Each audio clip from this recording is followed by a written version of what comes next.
Dunhung, you...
better keep your word, Danheng. You cannot die here.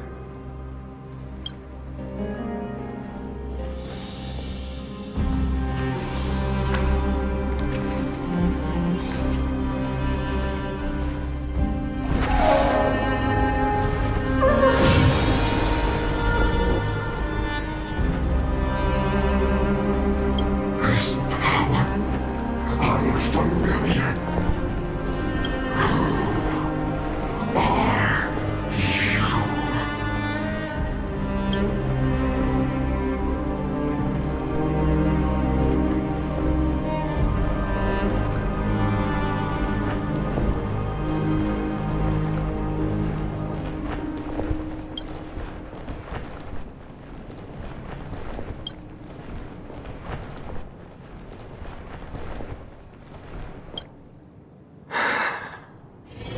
Follow me.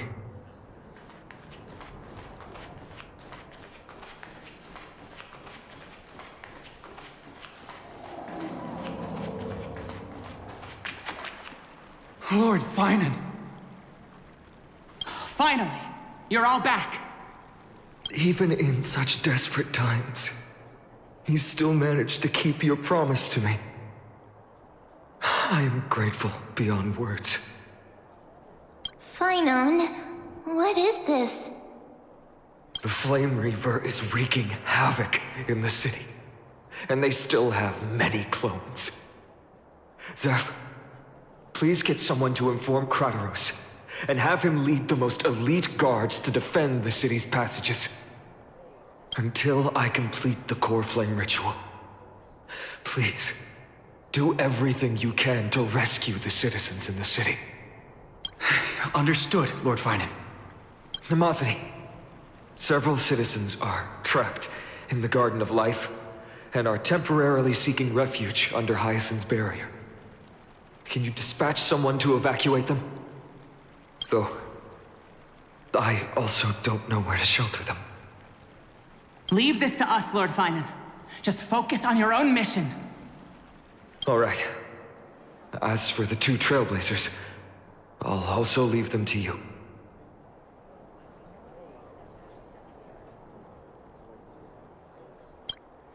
My apologies, partner. I acted on my own this time. I prepared for the worst before the fight against Aquila. Even if there came a day when Akuma was taken by the Black Tide.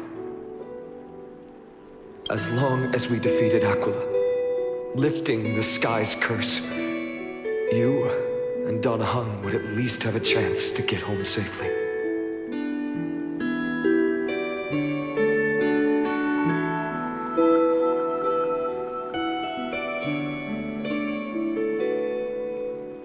I know this is hard to accept, but even if it means being resented for the rest of my life, I still have to be responsible for you. Friend, you and Danheng taught me the spirit of trailblazing. The best decision I ever made in my life was when I followed my intuition and chose to trust you. Danheng told me many stories about the adventures of the Nameless. Two of them left a deep impression on me. Bellabong and Penacony. The first story taught me that the fate of a world should be in the hands of its people. And even if the Nameless are willing to risk everything for an unfamiliar world, in the end, you still have to embark on a new journey and go to the next world that needs saving. Because that's your mission. The path you follow. In the second story, Danheng told me about the few Nameless who sacrificed their lives for the prison world. I know very well that the two of you are willing to make the same choice for Amphorius. After hearing those stories, I made up my mind. I won't let your journey end here.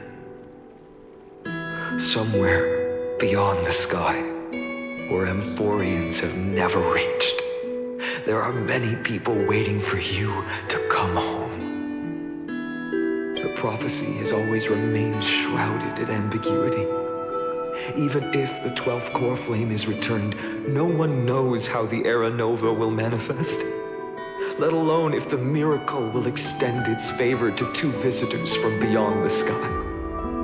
Before stepping into a fate unknown, the last thing I can do is help you return to your family.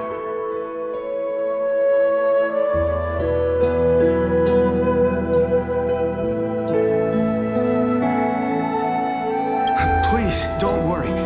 Lord Finan has already entrusted Elder Lygus to fix your transport. Lady Trinan's Sentry Gate is open on the main street outside Akima's walls. I'm sorry for making such an unreasonable request of you all. But we live in an imperfect age. There is never a perfect choice.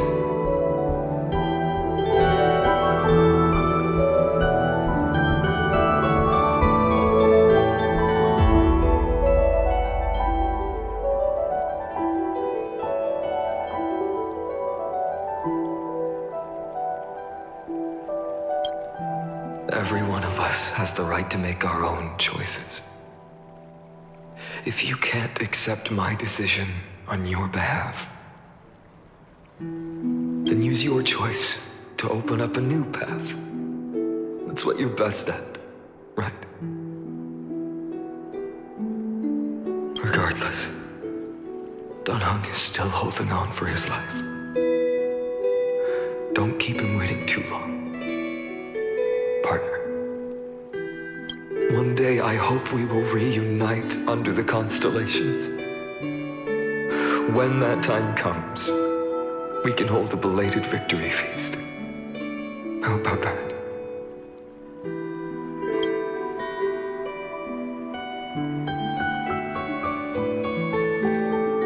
The spirit water has dried up. At last.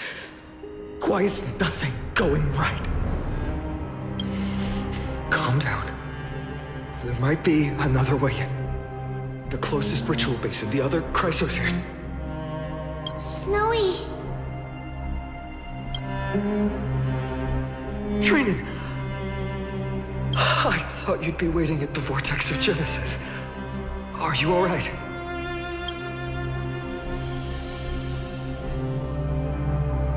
When Akima's night descended, all the spirit water dried up along with it.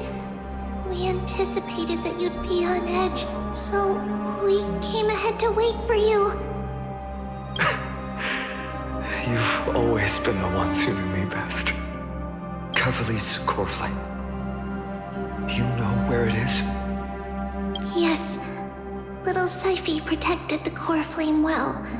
No one would be able to guess where she stashed it. Bartolos, you can come on out. I don't have to pretend to be an anymore! That was suffocating! Bartolos? What in the world? Hey, you better watch your tone, brat! That core flame that the entire world is after is currently nestled in the tips of my bottomless tummy! This certainly was unexpected. Huh? Your reaction's too composed! It's completely different from what I was anticipating! Bartolos, Snowy still doesn't know the truth behind Akima's eternal daylight. Ah, you're right. Well, then you'd better strap in and listen up, brat. That girl Cyphera spun a grand lie that deceived all of Amphorius. She tricked all of you into believing that that giant ball on Kefali's back would cast light over Akima forever. Not just that. She even managed to pull that dumb ascension trial and allowed me, the great Zagreus, to survive! Hey, Rat! You? Still no reaction from you? Yeah, dang it. You're no fun at all. I'm sorely disappointed. So for the last 1,000 years, what maintained Akuma's eternal daylight was not Kefali's miracle, but Cypher's lie, woven using the divine authority of trickery. But now, the lie has come undone. Which means... Well, you didn't guess wrong. Cypher has already passed, and all her lies have scattered to the winds like ash. But you just said you, Zacharias, relied on Cypher's lie to keep living. If she is already...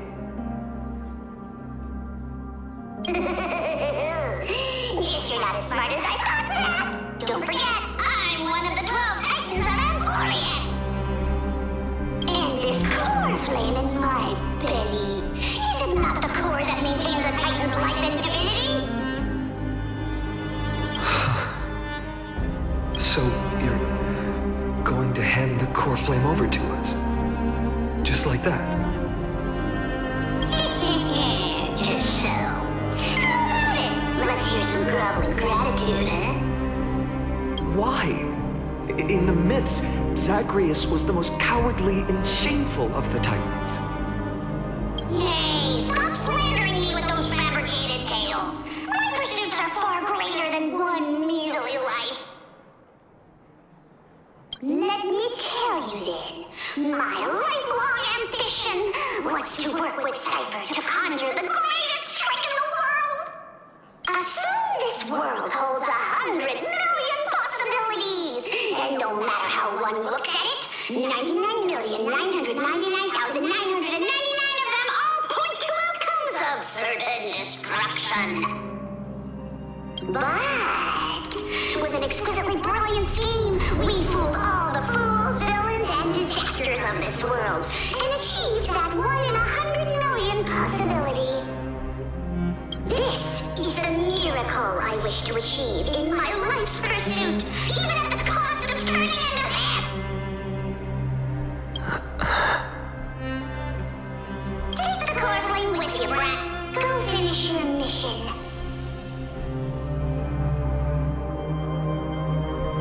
Remember this well. What saved Amphorius wasn't the grace of that simpleton Kefali, nor was it the babbling of that child Oryx.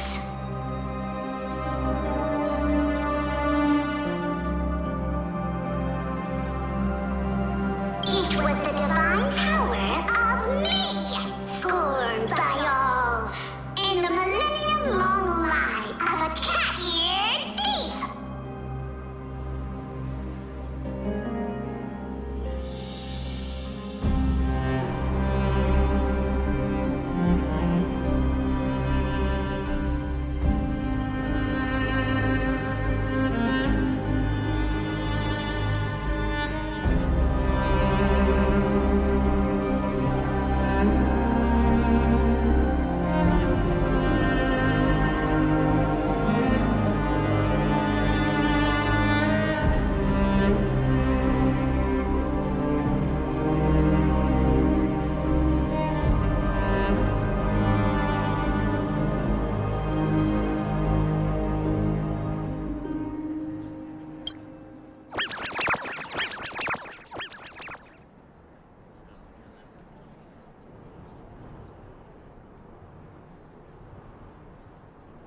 Strife, death, trickery.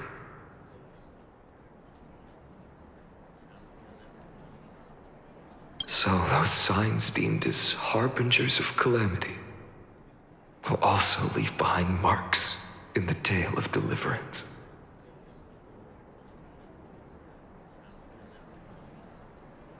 With this, the final core flame can be returned to its rightful place. The spirit water in the holy city has all dried up.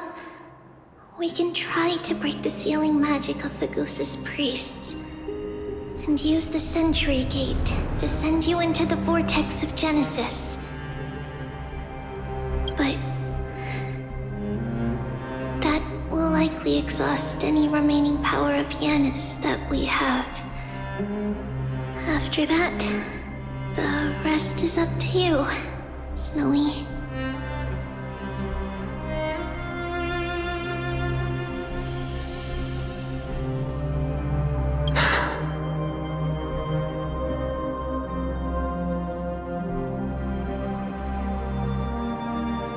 Farewells. I've almost grown numb to them at this point.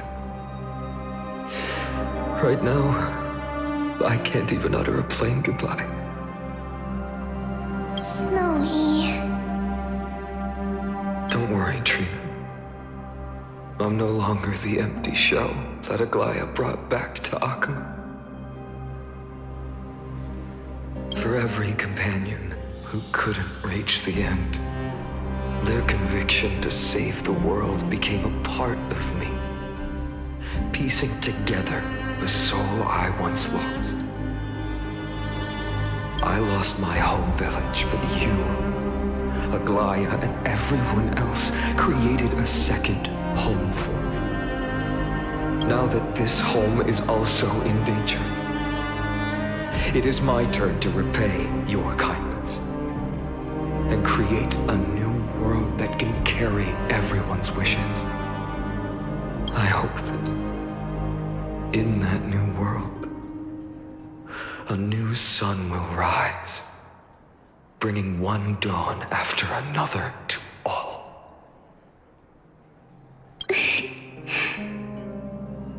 Snowy, you've grown into the person Aggie always dreamed of.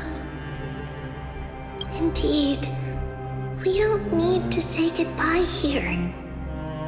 Because even without the prophecy, we have the confidence to say you will become that rising sun. And all of us will see each other again tomorrow.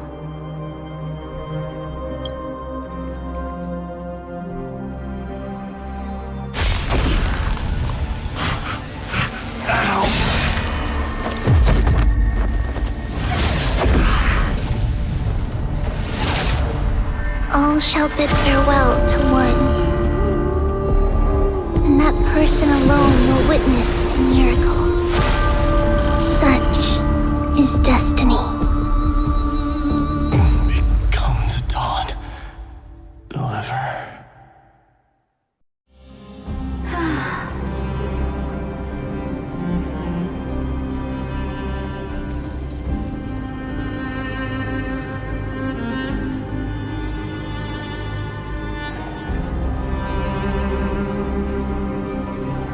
Skies, shattered statues, corpses strewn everywhere. What a mess. If this is what the inside of Amphorius looks like, it's truly shocking. To be honest, I was initially skeptical, but right now, I'm starting to see your point. Screwy. If that's the case, Herta, do you now have enough reason to believe my conjecture about the true nature of Amphorius?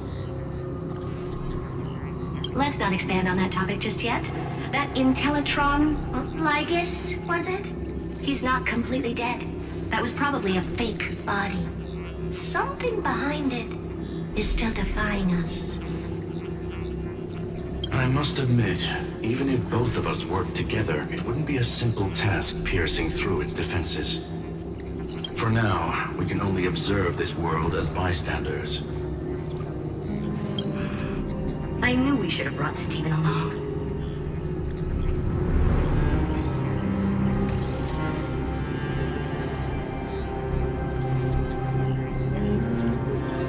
No wonder the Garden of Recollection wants to work with the Astral Express. Without the power of the Trailblaze, it'd be impossible to unearth this place's secrets. But in the end, the garden emerged unscathed, and it was the Nameless who got burnt. Curiosity definitely killed Aki. That big guy over there, The black balls spewing meteors?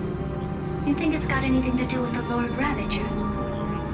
Alas, without sufficient computational power in the stream projection, I am unable to analyze the path energy.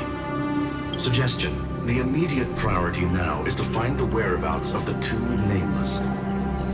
Research priority on the destruction can be lowered. Every second counts before the Intellitron's preventative measures kick in. All right. Stop making a fuss. How many times have we collaborated, and when did it ever not end in a perfect outcome? Why not add another mission objective while we're at it? The card-playing memo keeper told me that the frozen Trailblazer girl might just also be trapped inside Emporius.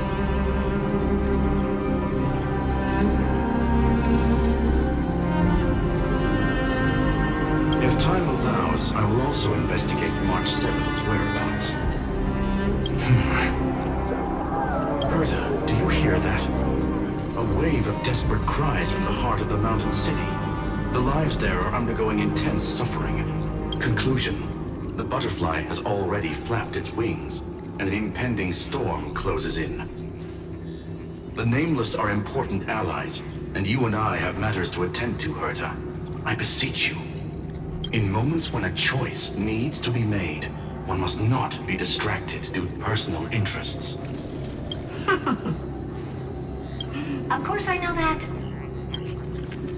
Fate really is a game of dice, Screwy. Who'd have thought that thing once sowed chaos across the cosmos, causing the Intelligentsia Guild to splinter and disintegrate? It wasn't until I cracked the solitary waves theory that its lingering effects were put to an end.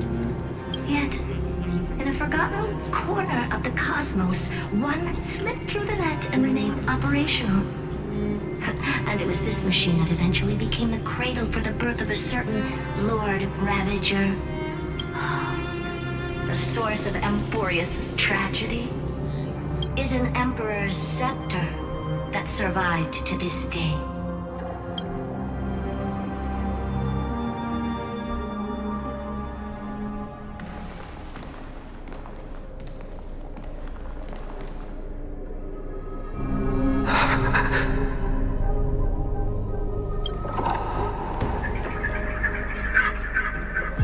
This is what the world looked like originally.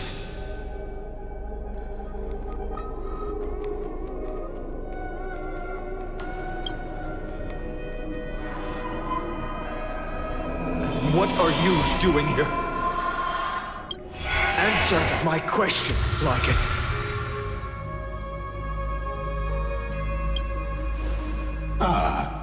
Another hero has arrived at the Vortex. I can no longer remember how many times this has happened. The author of each epic, as the prophecy has foretold, stays their pen at this point. Just like each cycle of the extrapolation, in accordance to their primordial design, ends here.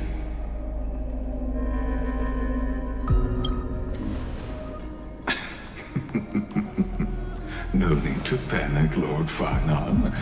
I stepped into this space purely for one purpose: to witness the prophecy's miracle of Genesis.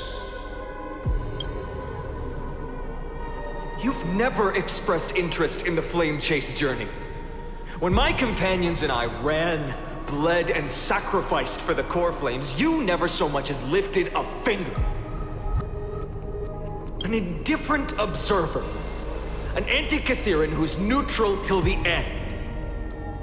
Why would you suddenly express concern for the Chrysos Heir's mission?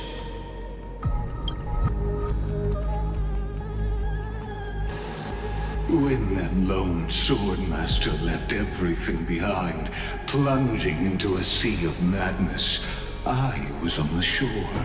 Listen. When that mighty lord shed his armor, filling the crevices of the earth with his iron bones, I was on the mountaintop, gazing down. Across 1,000 years of the flame chase journey, I have witnessed the ardor, resolve, division, and unity of the Chrysos heirs with mine own eyes. Just as you were all born to shoulder the guidance of the prophecy, I too have bathed in the gaze of distant stars, have seen the deepest, darkest of destinies. I will become the most loyal reader of the epics, a spectator voraciously consuming the valorous deeds of you heroes.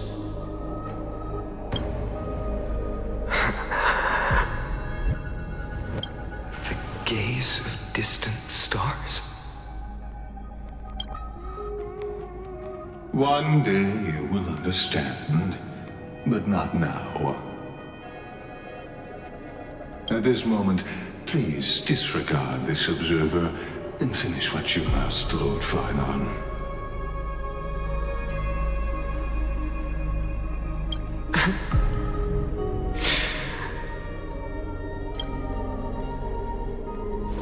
I once believed that as long as I chased the flames relentlessly, the fog before me would clear, and fate would reveal its truest form. But along the way, they, all who passed, never once received the justice promised by the prophecy.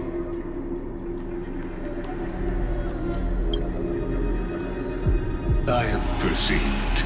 Outside the vortex, the world is collapsing, and the children of humanity are crying.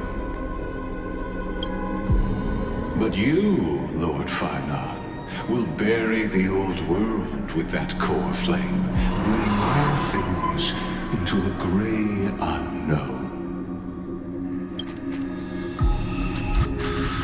It doesn't matter. This cruel flame chase journey has made me abandon my fantasies. The future is not a paradise with a gentle west wind, waiting for us to step in. If what lies ahead is a mass of chaos, I will tear it apart. Then usher in the first ray of blazing sunlight. All shall bid farewell to one, and that person alone will witness the miracle. Such is the will of fate.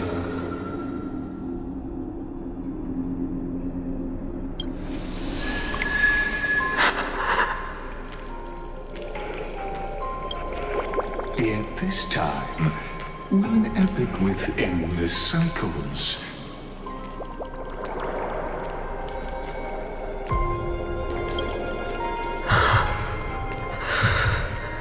Is it you?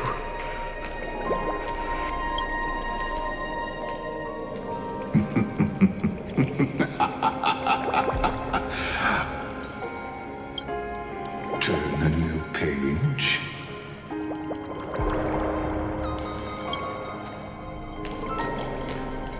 Of course.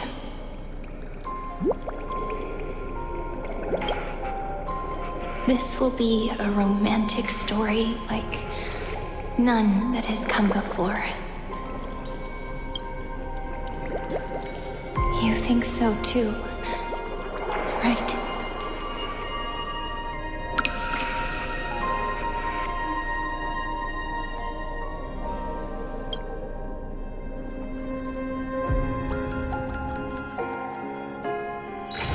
It's still early. Where to now?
Nice.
It's still early. Where to now?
In Dolos' suburbs, in a tiny weaving workshop, the silk-weaving old woman busies herself within as her smart child wanders outside on a whim.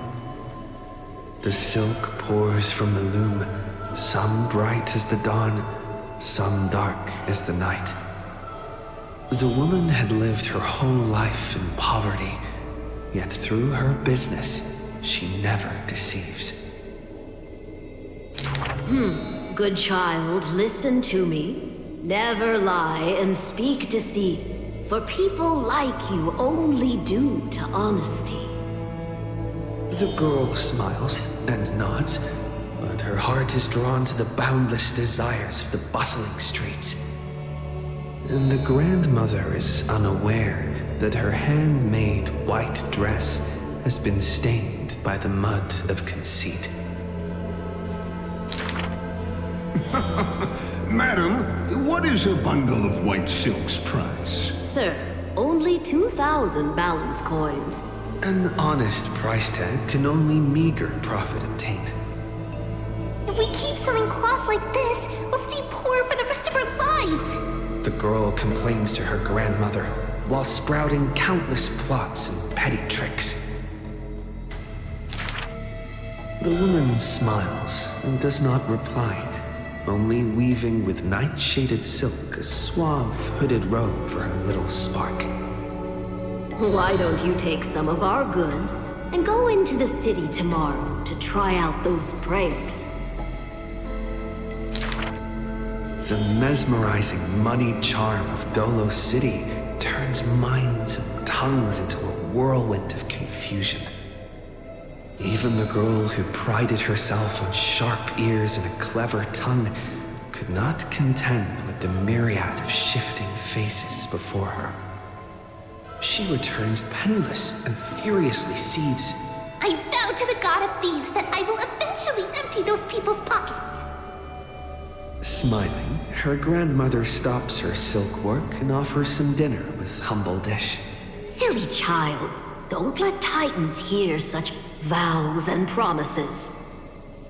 Yet when the moon rises, a magnificent pin graces the old lady's pale locks.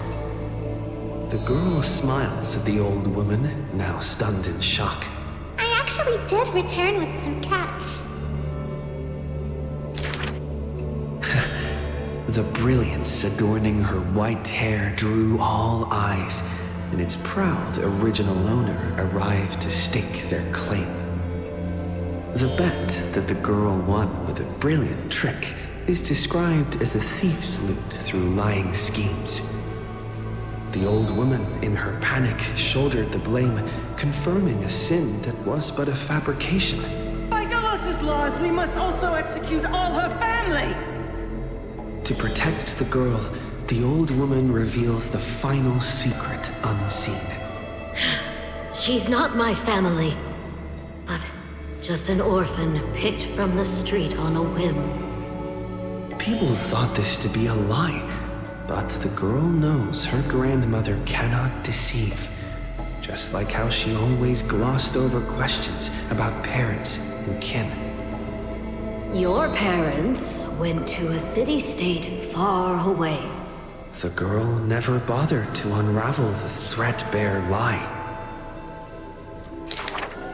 Stop! Stop right there, you thief! Run! Run as fast as you can! Cyphera! The lies overthrow the shop and tear apart the good woman's good name, leaving the girl with guilt and grief. The hearth of her home was a lie, doused by another conceit. But if her sleight of hand had better skill, would it have made that fire burn forever? The girl pulls down the hood and sinks into the starless dark. I vow to the god of thieves. And from that day, she never left empty-handed, her words woven with deceit. However, back then, the girl did not realize that the people did not covet one simple pin, but the golden blood flowing beneath her skin.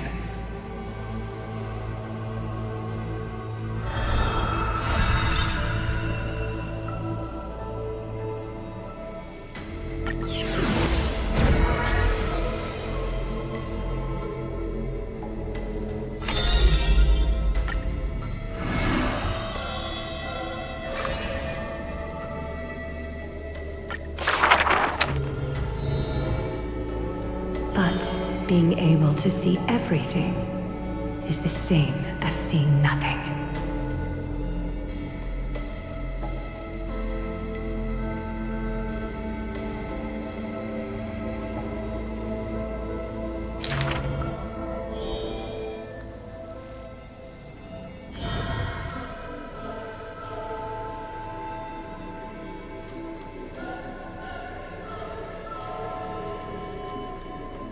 I heard that the Golden Goddess also likes to visit the baths.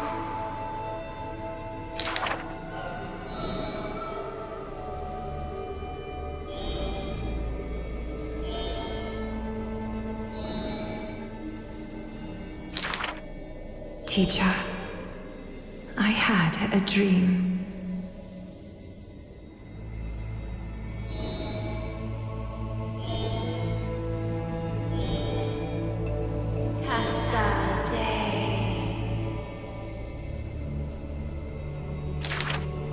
The dawn device is always glittering, and birds are always chittering.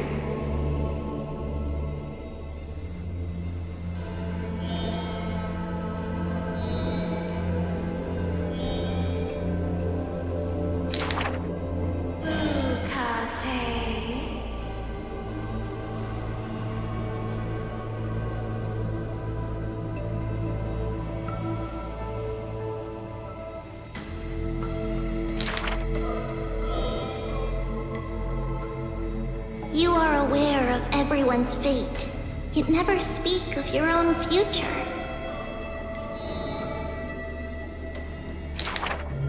There's only one future for silken threads. That is, to weave magnificent clothes for others.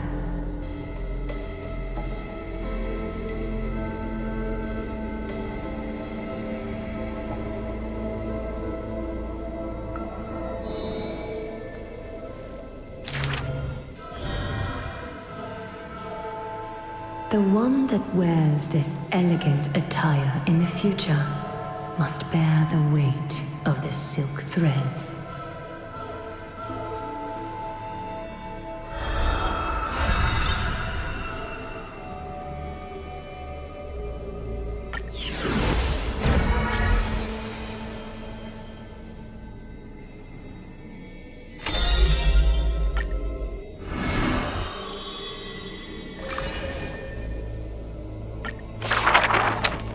This world may contain thousands of ills, but the number of sufferers is countless, like ocean-going sails.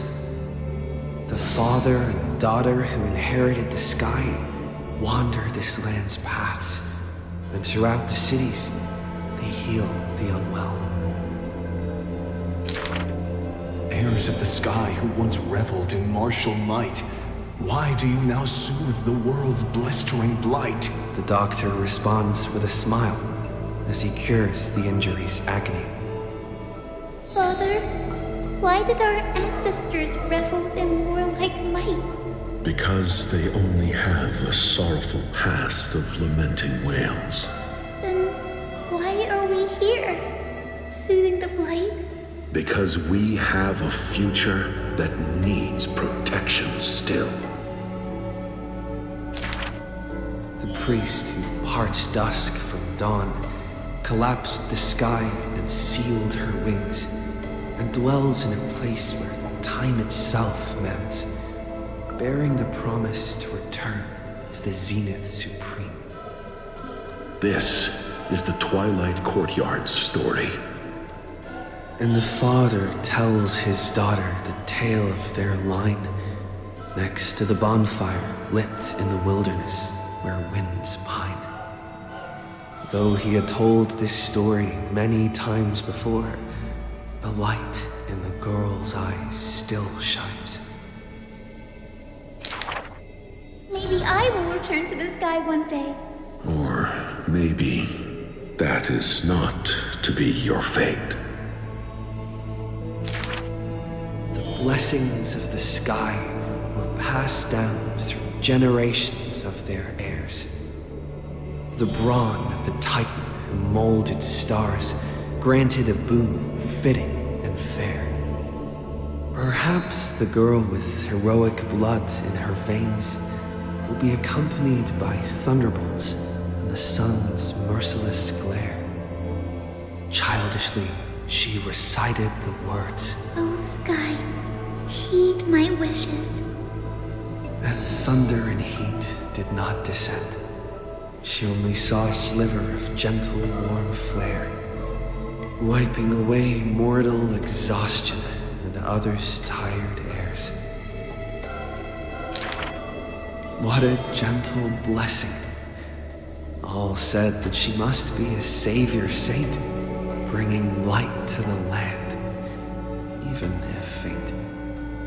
But where the girl's eyes often gazed was the wine-dark sky, gloomy and bleak. The god is also sick.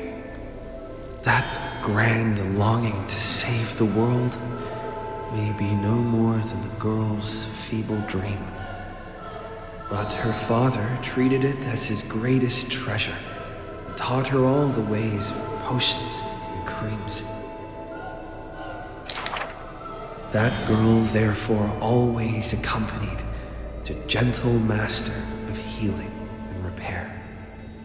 And she brought glowing faint light to the night, dispelling pains and mending the world's pitchy blight. Father and daughter often rested in the silent courtyard under the giant tree. Yet today, at that place, only one solitary figure can be seen. On that night, the healer spoke to a visitor throughout the night. On that morning, he bid farewell to his daughter for the first time. He will heal the ill at a faraway place where the end of days approaches, and no family of his should follow. You have learned the craft of healing and understood the blessing, but a light more radiant still is needed to heal the entire world.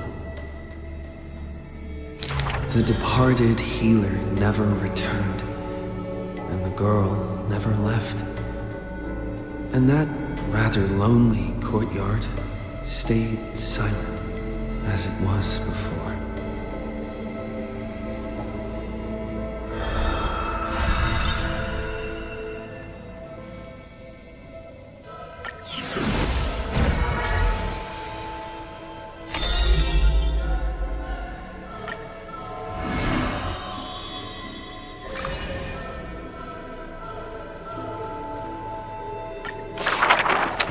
There are no swords here, only farming tools. Facing the ambitious boy, the shopkeeper kindly explained, "Even a rake would do. Let its worth be judged by the verses I etch upon the earth with it." Many days later, the wounded child stood upon the scorched earth, and silently he buried the ruined tool. For that was his first sword. And on the day that the black tide came, he broke the shackles of fate with that weapon true. Let go of my beard, you white-haired rascal! No! Fine! You win, okay? That was the first victory claimed by the boy, a victory often mentioned in later years, and yet he never treated it with shame. I understood something thanks to his beard. The others hold their breath, waiting for his thoughts, but he only gives out one response. The victor must stay focused, and success will come when you work on nothing else. Those words became the foundation of his existence.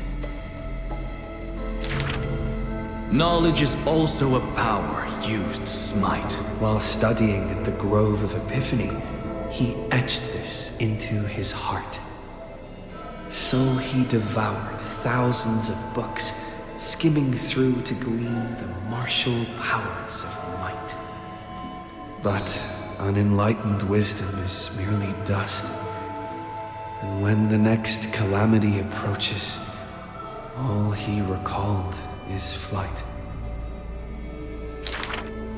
Thus, his books are always worn into shreds, for each book was read endlessly till he remembered every detail slight. When first arriving in the holy city, he was no more skilled than a soldier, except his ambition. Even the deliverer from the sky must have their beginnings in the soil of the nations. The elders in the holy city scorned, casting him into barracks in derision. But none expected this new recruit of unknown history made his name in one mission. Some asked him, which teacher caused such improvement? He answers with countless names, including the Inquirer's own. Only one who treats the world as their teacher can bear its eventual destiny. Those with golden blood are bound to succeed. The golden heroes are born as gods, beloved. Such words echo in the man's mind. Yet he knows glory is not where the journey begins. He misses the buried rake, worshipped the enemy with the long beard, mended his tattered books, and polished the barracks' dust-covered gear. What forges a hero is not destiny from above, but the long journey that follows. Now he stands here and looks back, and his past twists into a winding path. The long road to the sky stretches ahead. And towards the blazing white sun, he pens down Deliverance's name.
A good student who often did stupid things. Was the assessment from the Lotophagist sage. An excellent healer who fails at all scholarly means. Was the assessment from the Nodist sage. A shining child who also burns away her own life's rays. Was the assessment from the Erythrocaramist sage. A fool who was always wreathed in smiles, while drowning in a weighty and pitiful dream. Was the assessment from the Nusporist sage. The girl had visited all the schools during her time studying in the Grove. She refused to become a scholar, despite her exemplary grades. Instead of increasing this world's knowledge, I prefer to reduce its pain. While the sages faced her words in silence, the Nusporist sage alone decided to hire her as assistant post-haste. An apprentice who spends wisdom is more precious than scholars who hide knowledge away. The faded twilight courtyard, long eroded by time, now shelters a girl, the sole heir of her lineage. Loneliness accompanied her days, till the sage of the Capriests visited her and brought her a chromatic pony with a grin. It may be the Eye of Twilight's creation in times gone by, for it shines with the sky's rainbow hues within. Could it be the warlike winged beast of her father's tales? But the sleepy, dreary-eyed pony before her was soft as freshest plucked cotton. The girl still took this gift, for from the little creature she smelled the scent of clouds distant.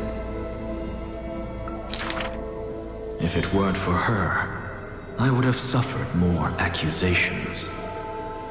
The Nusporism sage says in admission. The scholars coming to deliver arguments and reproach often stopped before the door, not coming to fruition. For the girl before the door soothed their blazing anger, like the soft clouds, gentleness in cumulation. Do you know what sacrileges he has committed? The girl muddles her answers, yet her heart knows in full admission.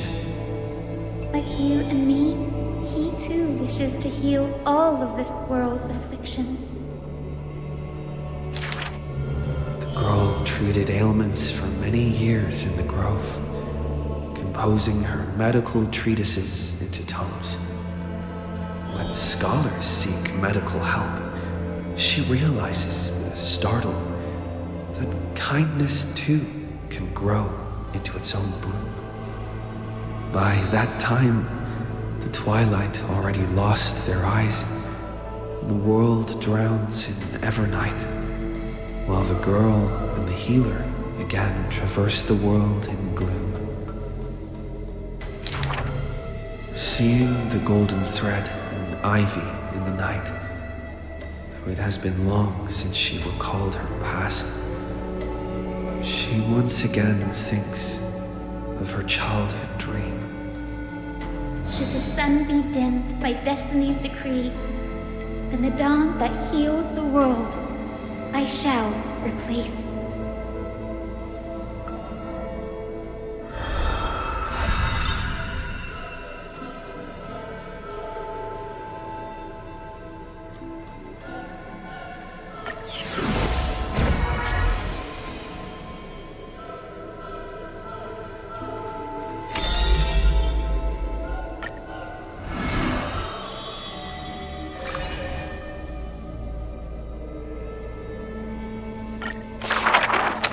The two girls frolicked in the wheat fields, fleet as doe deer, making ripples in the shallow puddles and pools clear.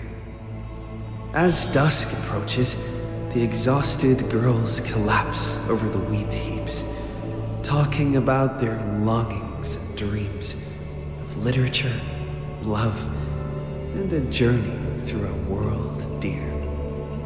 Oh, Sky, slow your closing gaze. How I want to keep this moment in my hands forevermore. On that day, the breeze was warm and gentle. At that time, death was soft and fair. The broken-winged butterfly falls by the window, bringing with it a scent of melancholy. The girl looks outside. Golden wheat fields rolled endlessly, stretching to the horizon. Holding to the chair, she tries to stand, only to find her legs trembling and feeble. Don't worry, Alexia. Her older sister whispers beside her ear, and on her sister's shoulder, the girl weeps mournfully. And time thus becomes silent, painted with sighs only. When hearing the healer's diagnosis, the girl remained deathly still. Her eyes were already drained of tears, and her heart a wilted grave. Every time she has something on her mind, she would tilt her head and look outside. Her sister follows her gaze, seeing a barren field turned by wind into a desolate gray expanse. Till one day, when the girl looks outside, she sees a dash of dark blue, most brave. It's a flower my sister planted. Like the torrential river of life, it pours into the depths of her heart. The flower is called Antilla. Even in the Netherlands, it's rumored to thrive. You are the quiet in my heart, amidst the chaotic choreography. That seems to be its floriography.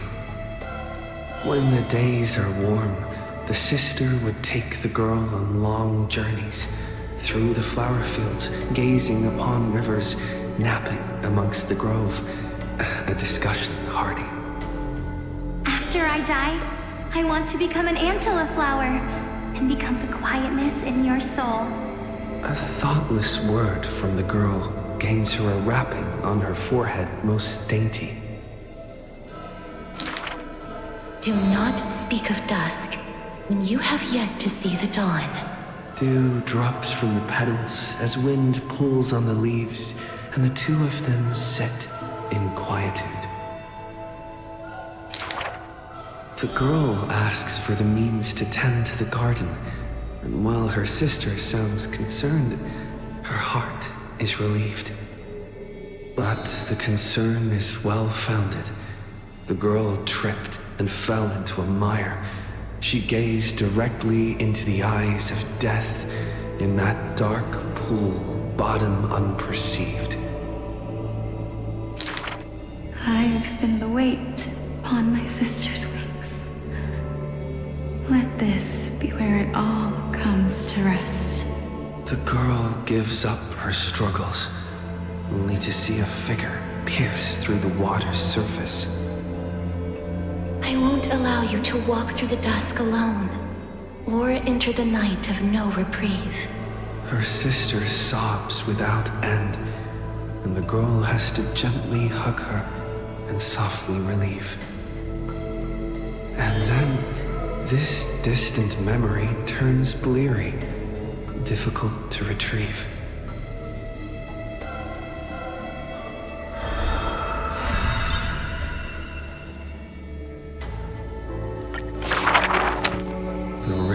Souls flows to the other side, wrapped in the land's night. Broad, slow, an eternal and silent sight. It belongs to all in this world that has life, all of which flows downstream, converging as one. The master of the Netherrealm, Thanatos, enshrouds himself and the souls within the moon cocoon. The dragon, born from the cocoon, carries a girl, soaring upstream the river of souls, defying its eternal flow.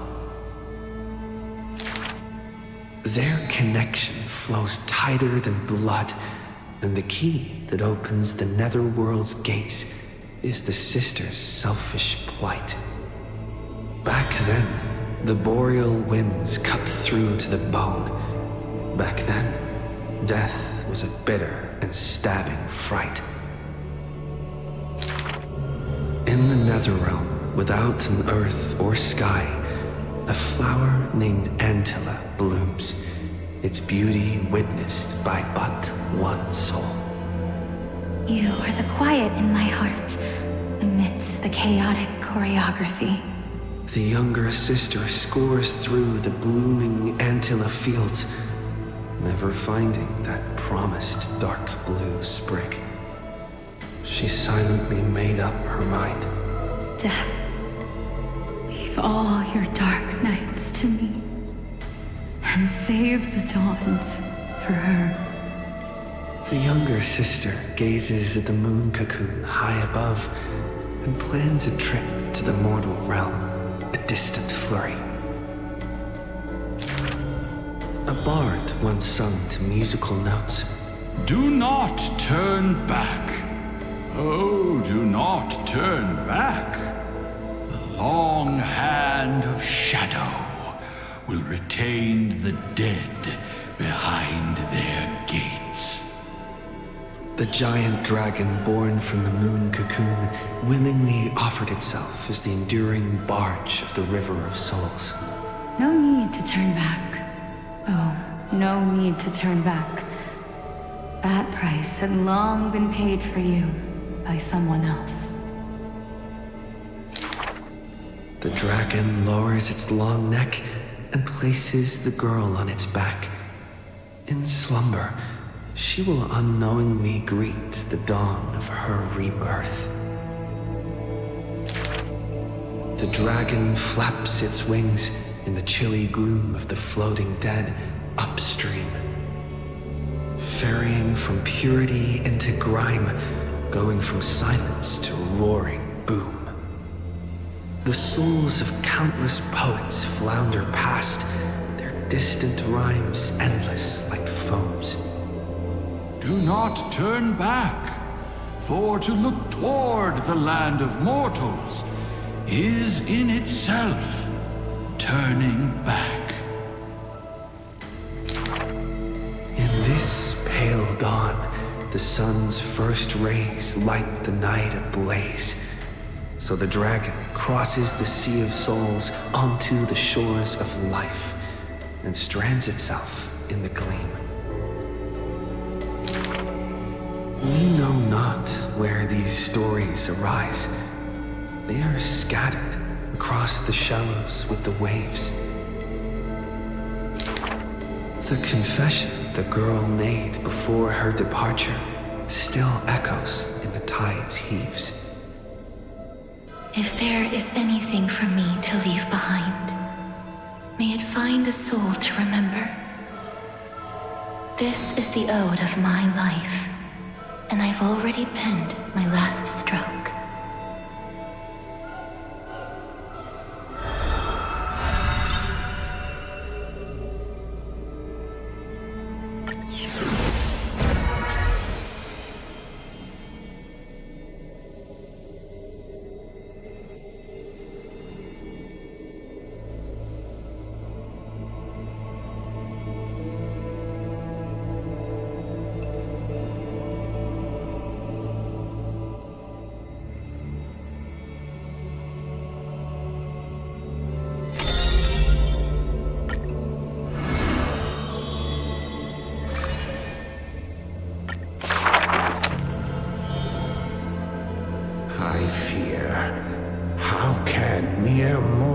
Defy the gods.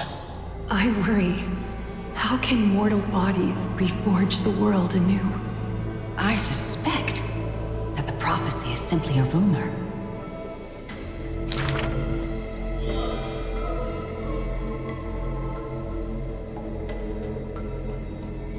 Hearken to the sounds that the doors whisper.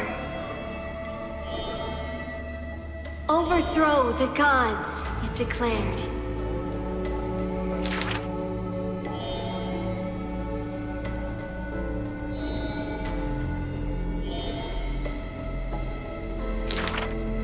Teacher, do not hesitate. The world still walks on the path you indicate.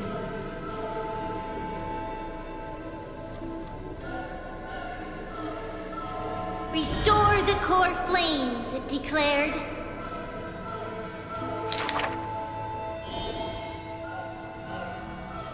Stop. We only wish to live life as it is. No more. Cease. Our achievements already stand tall. Rest up! We only wish to live in peace and prosperity.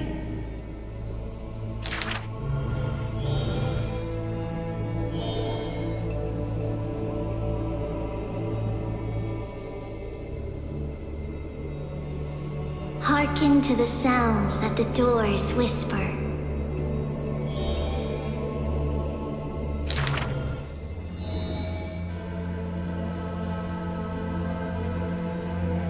Please, be not afraid. We will definitely bring you to a new home. Lady Treaty, Lady Trianne, please, don't cry. Do not worry. We trust you always.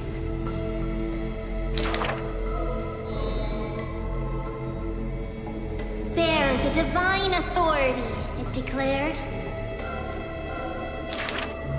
Quiet Trinan has little to say. Lively Trianne loves to play. And well-behaved Treeby roams around all day.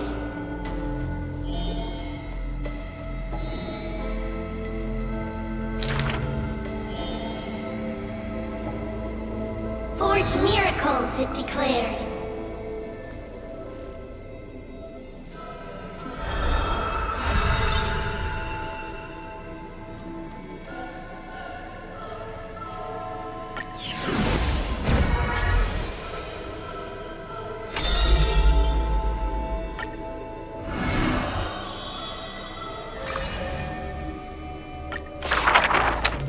On the day that the grove fell, he accepted his defeat and demise, as if embracing truth and heresy. Believe in Titans, and you'll have a happy death. Deny the Titans, and you will have a fulfilling death. Yet, as the lightened soul bids farewell to its heavy shell, a Titan made an untimely call. Do not be startled, child of humanity. You have a final query in this world. You finally came. He does not seem shocked and lets the core fling take over his shell. Be more punctual next time, if you will. Upon his first meeting with the Titan, the blasphemer is already on his best behavior. And towards the suggestion to reforge his body, he paid no mind. I have so kindly offered you the best body. So why do you insist upon your mortal imperfection? The scholar replies in candor. Only by retaining the various flaws can my humanity be preserved in rigor. His form remains in the mortal realm, while his spirit walks the river of souls' shores. Between life and death, he fatigues.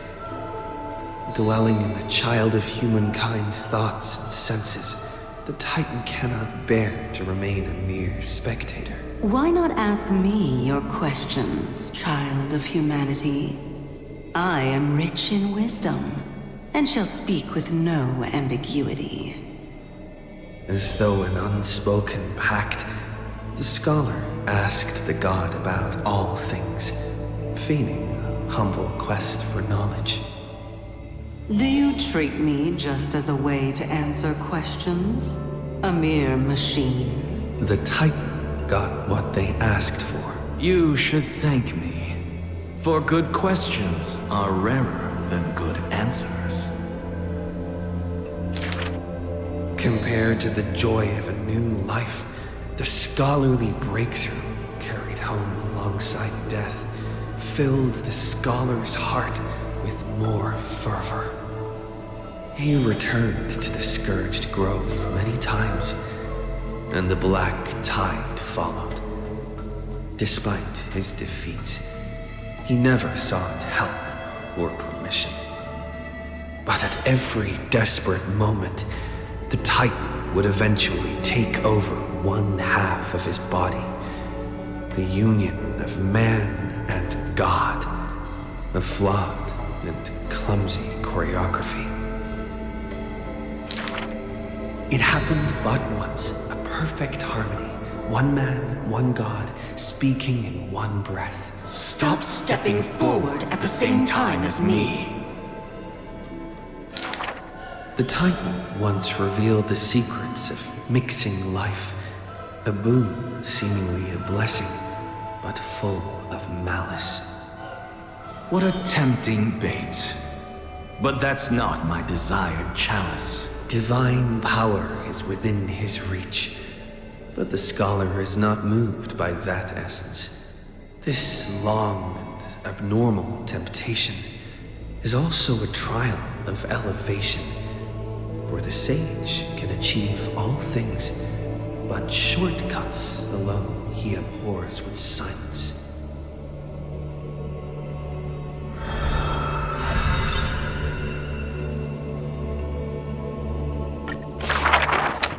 Teacher, in this tumultuous world, have you thought about your will? It was just a joke, but the scholar, still at the grove, answered with extreme caution. He has much to say about his posthumous affairs, exhausting all, fearing the smallest omission. Teacher, could it be that you fear death? The assistant asks in concern. It was a question needed, yet he gave no direct reply. Philosophy is the inquiry into death, and I have always considered myself a philosopher. The assistant recounts all of the scholar's final wishes, each mighty as a mountain, asking what seemed impossible. The tombstone must be made of my treasured rare stones, carved with Dromus patterns. But that stone is a miracle of alchemy, tough beyond measure. No chisel could have shaken. That's also his plan. The assistant softly reveals the hidden plot. He hopes that instead of shedding tears over his death, we will find it in us to smile, even in a moment of sorrow. It's rumored that in the depths of the grove, the scholar left a teaching ingenium, imitating himself to the utmost detail. Go back. The living have not exhausted their thoughts. Go back. The dead have no desire to teach their works. The ingenium's words are cold and detached, like the deceased man himself. But if you have no one to talk to, fine. You can sit and converse. Now, the grove is no longer bustling, and the scholar has returned to dust. Thus, few in this world now know how he was also troubled by solitude in life. Someone once suggested.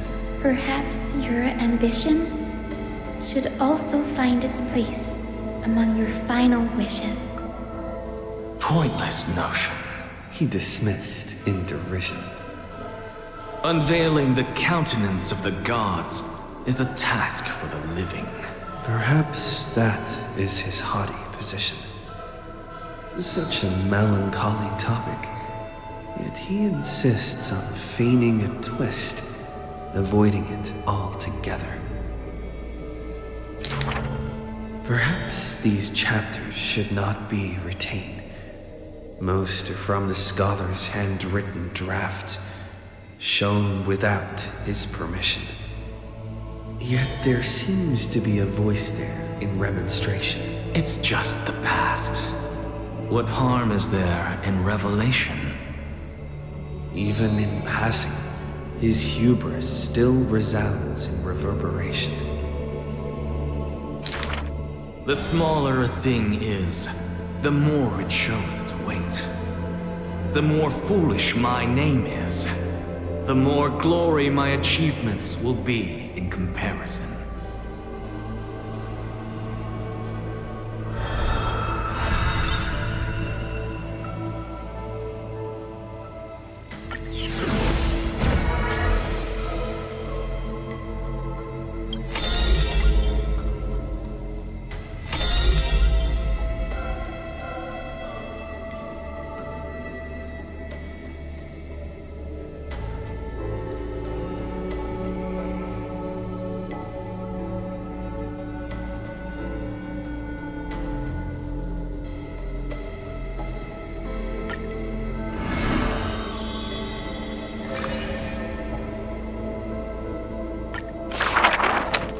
As always, to perceive the man's fury, one must do so 7,000 paces away.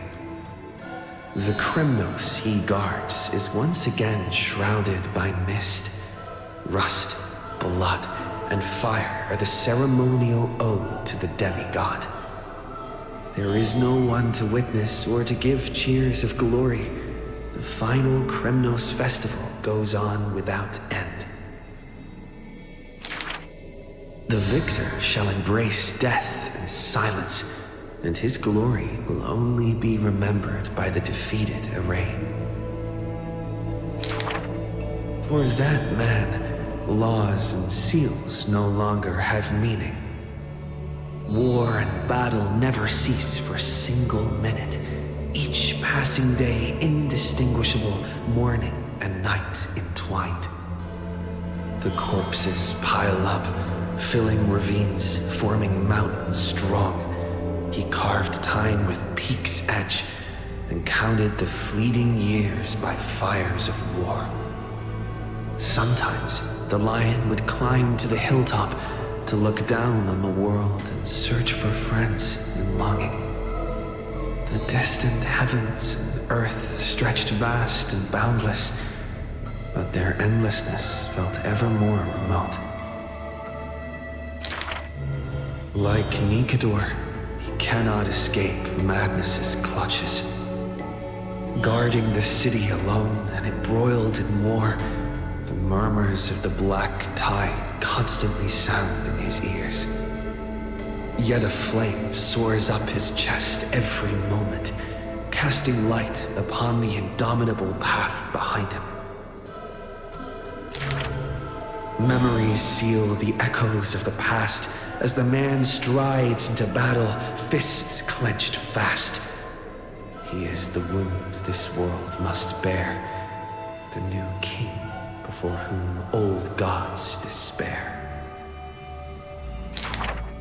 As stated in Idonia's poems, humans are born with eyes closed to accustom to this world's light, and their sight fades in old age to reacquaint with night's anthems.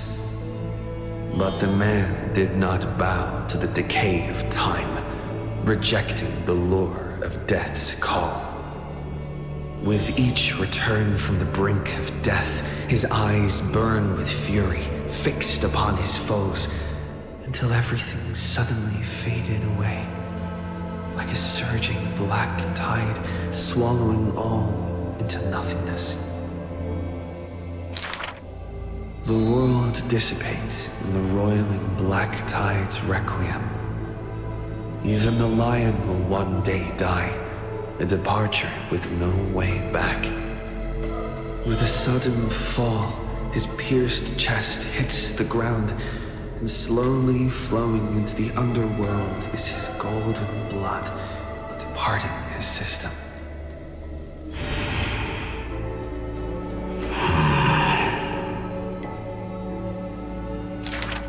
But that gaze, fierce as flame, never dimmed, not even in death, looking beyond those flame-seeking figures, reaching far toward the endless horizon. In the morrow sky, the stars will chant, "The lone king of Kremnos is called mighty. His journey was one of ceaseless, eternal warfare, and behind him, he left a world ablaze with glory."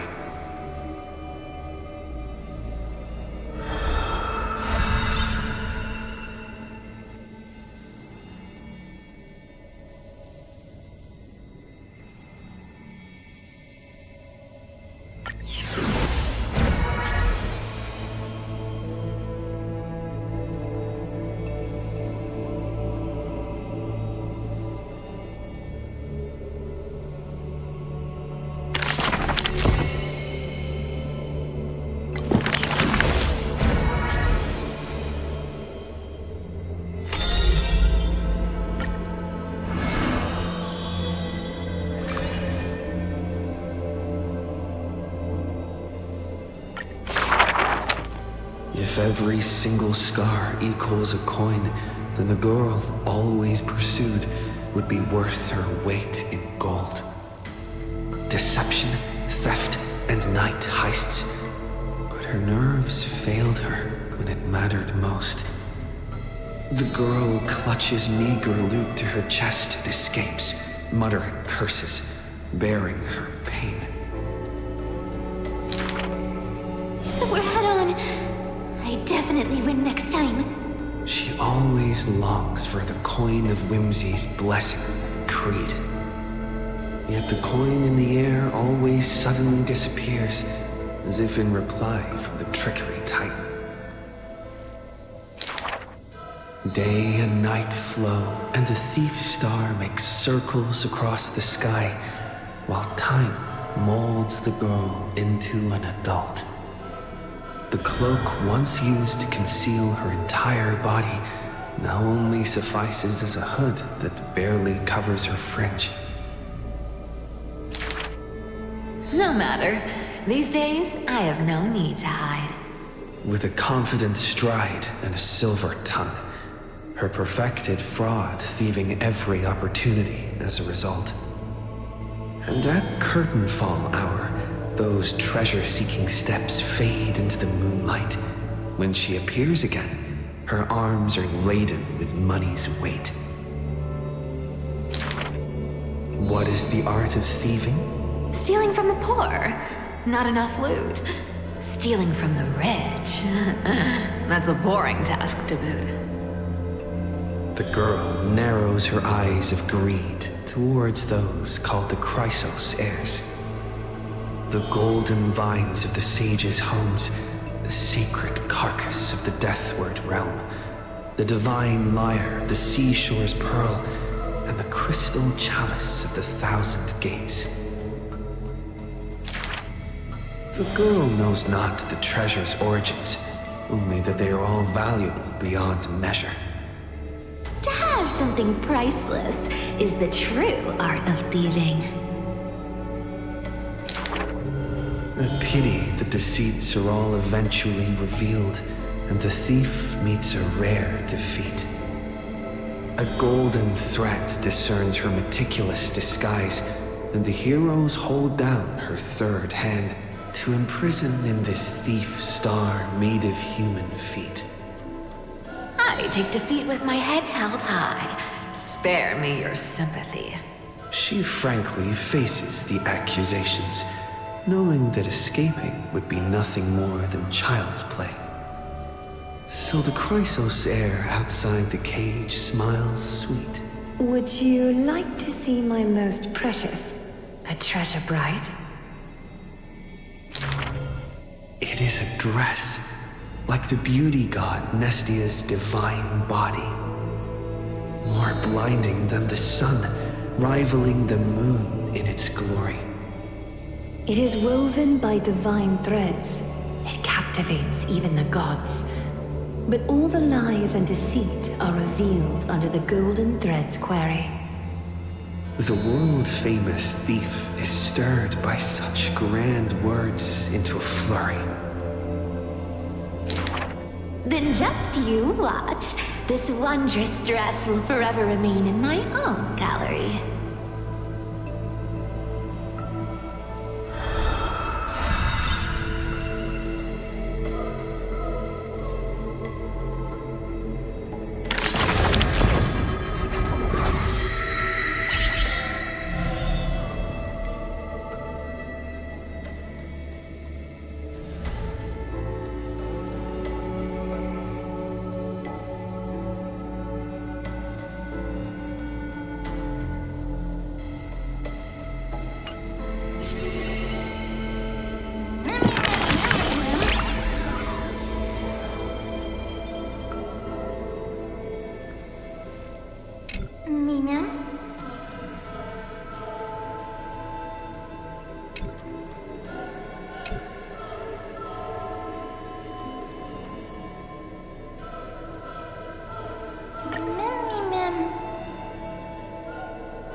Pour me a cup, will you?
Huh?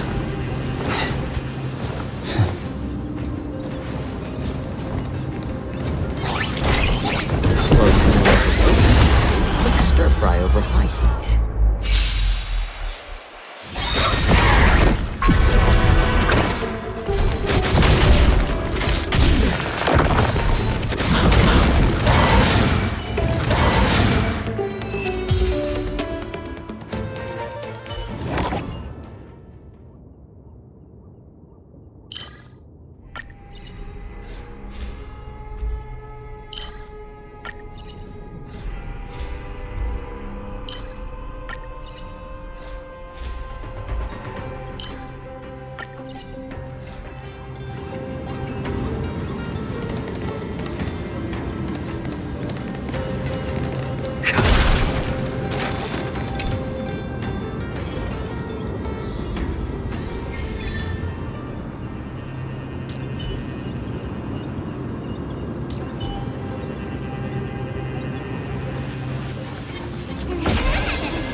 Being in sync? I'm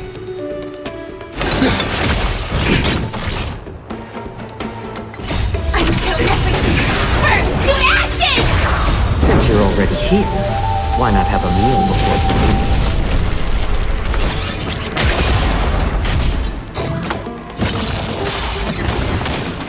The dead return!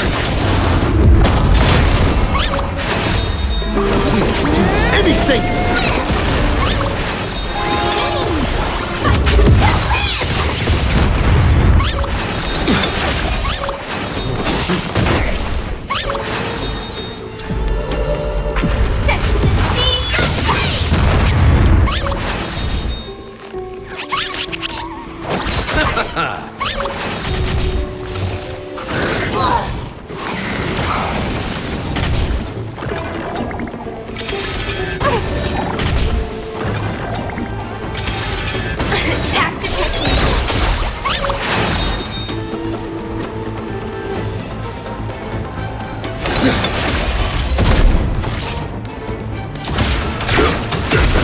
Bloom. Support received.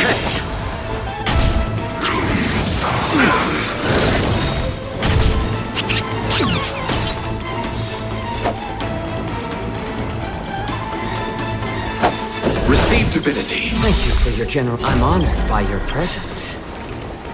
Since you're already here, why not have a meal before you leave? Eternal sleep is not the end. The dead return!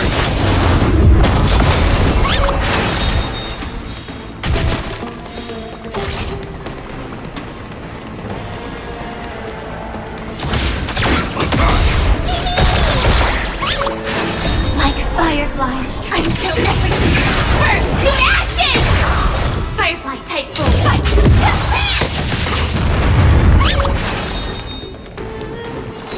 Still here. Trust me. We'll do anything!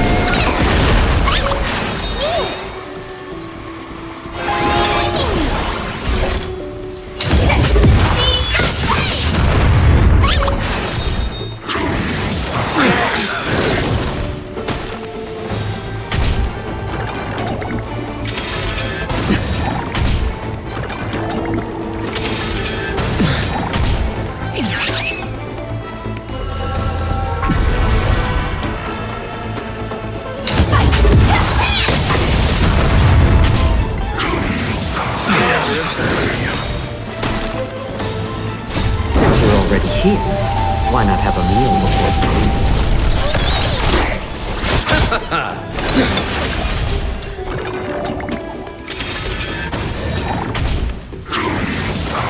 Just a twin. We'll do anything!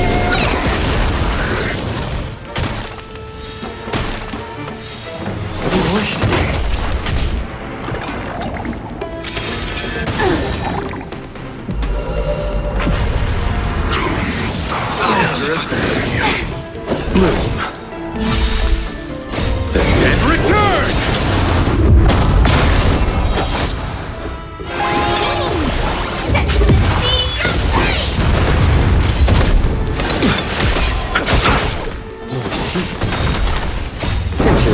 here, why not have a meal before you leave?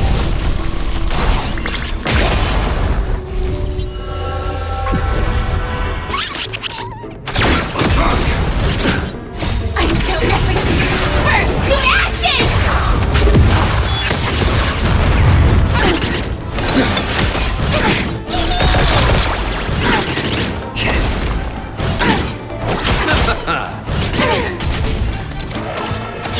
Attack detected. Set me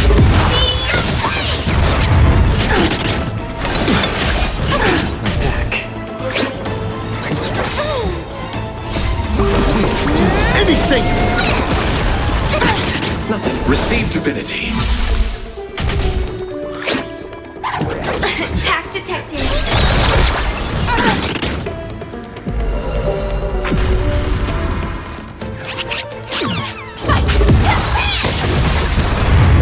Attack detected. Major.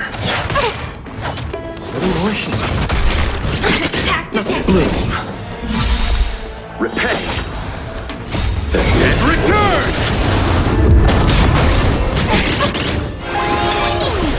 Set the sea aflame. Attack detected. Sorry.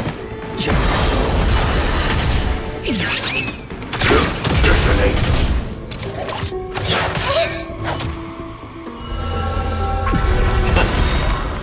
Since you're already here, why not have a meal before you leave? Do it!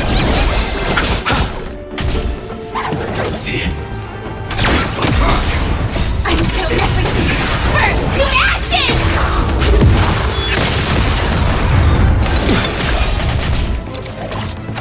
Attack detected. Set the sea aflame. Fight to land! Anything! Set the sea aflame.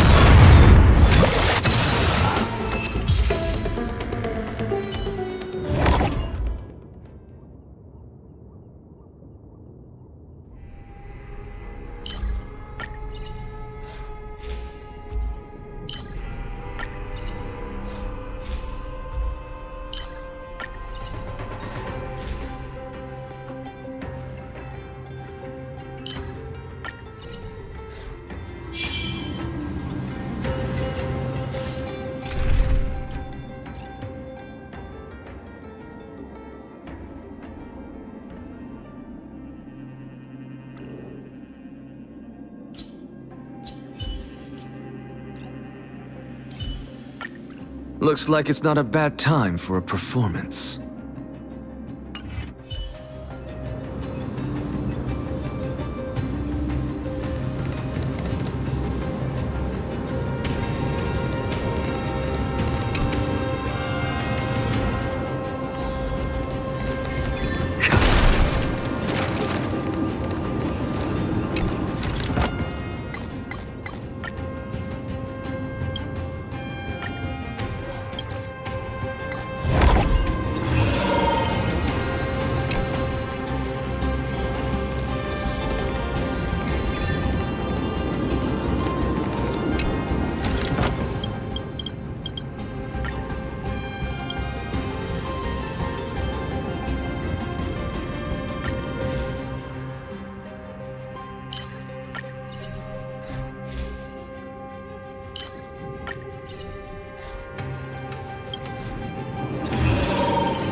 Let's wait and see.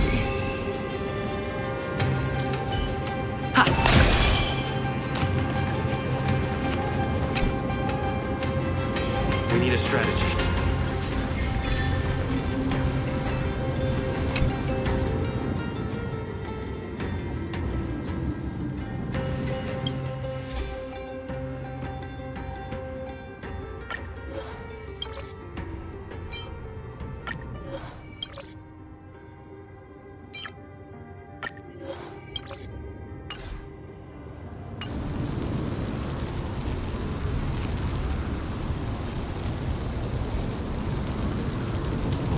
Slow simmer of the low heat. Watch this magic trick.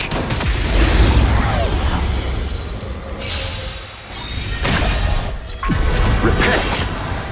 I choose you! With this divine power, I reforge all things! Insanity! To the soul! Insanity! To the soul! The dead return! Just between us. Since you're already here, why not have a meal before?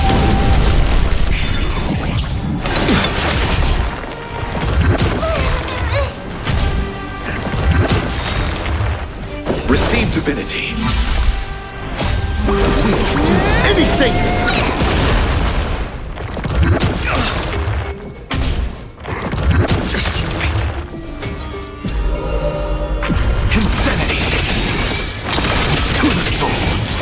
This divine power, I reforge all things!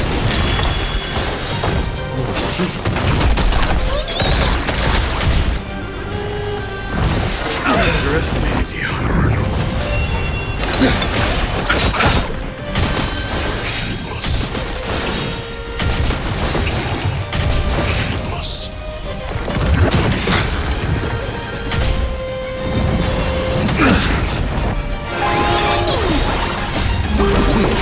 Anything! Insanity! You can do it! Since you're already here, why not have a meal before? I'll remember this. Bloom. The dead return! Repent! To the soul, insanity! With this divine power, I reforge all things!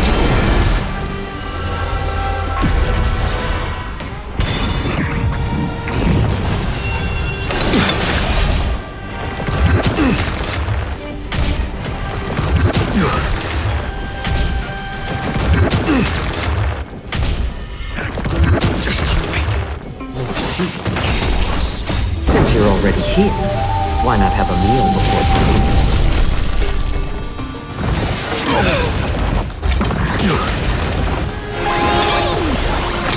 To the soul, insanity!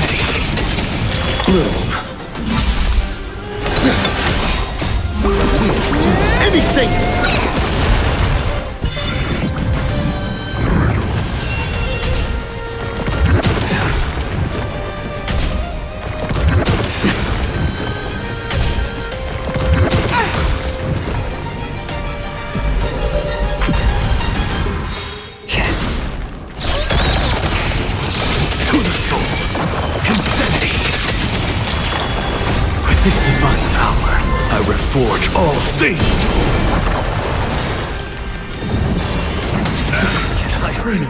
Since you're already here, why not have a meal before you leave? The dead return!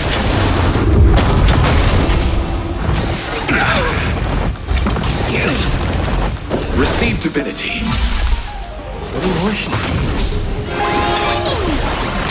To the soul, insanity.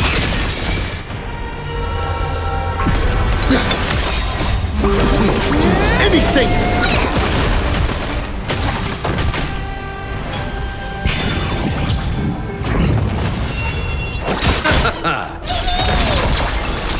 To the soul, insanity. With this divine power, I reforge all things.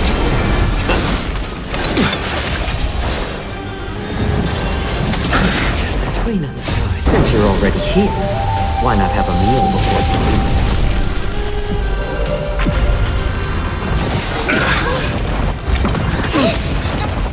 Do it! Anything! Bloom. Repay. The dead return!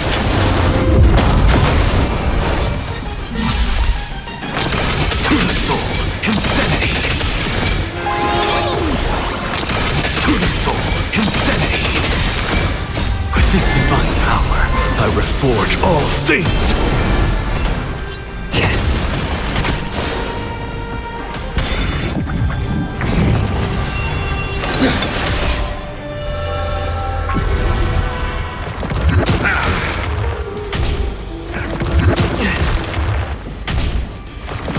Just you wait.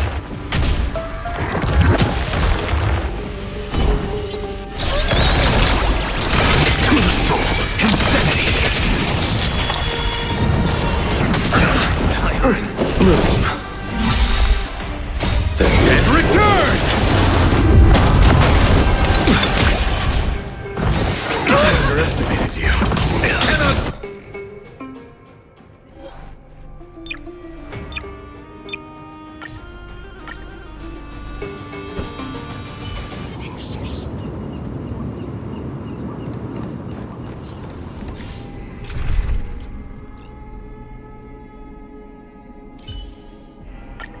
It's you again. As always, there's a reward for good behavior.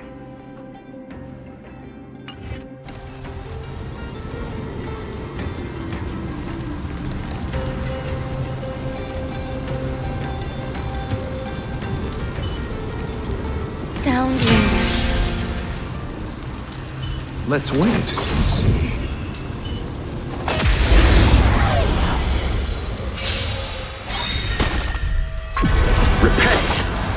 Existence is unity. All will be swept away by the wind. Tiring. With this divine power, I reforge all things. I choose you. To the soul, insanity. To the soul, insanity. Still here.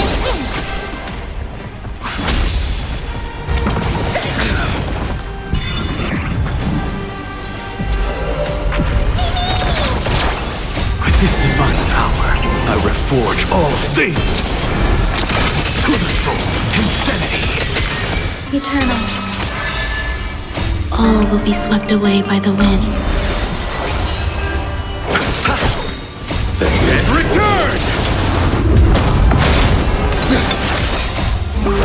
Do anything!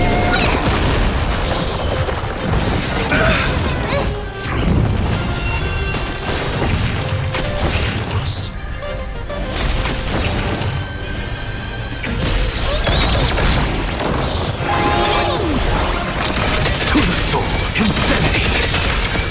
With this divine power, I reforge all things! You can do it!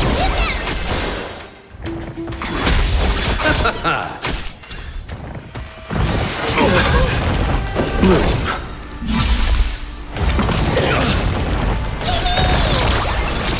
To the soul, insanity! anything! To the soul, insanity!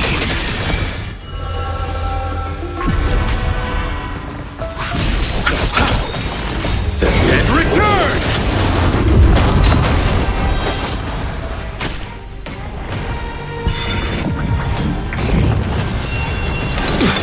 Existence is unity. All will be swept away by the wind. To the soul, insanity! With this divine power, I reforge all things!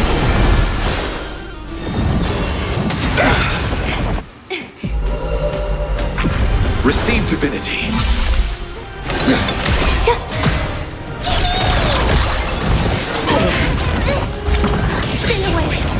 Bloom. We'll do anything! To the soul, insanity! To the soul, insanity! With this divine power, I reforge all things!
All will be swept away by the wind.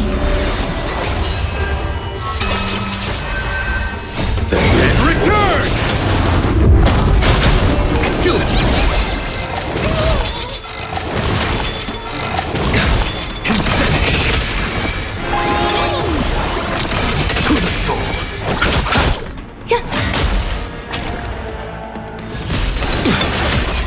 Enjoy yourself?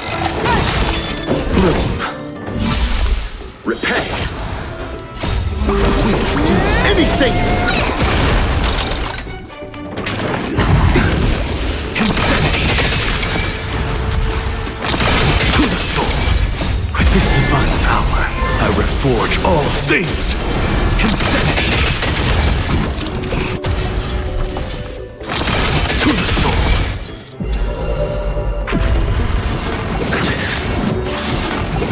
Just don't learn. Insanity! With this divine power, I reforge all things! With this divine power, I reforge all things! To the soul! Insanity! All will be swept away by the wind. The dead return!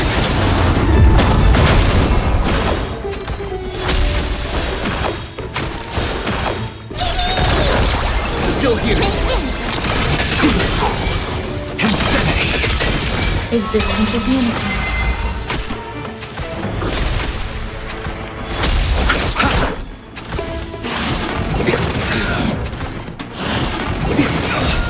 Receive divinity! We'll do anything! To the soul! Insanity!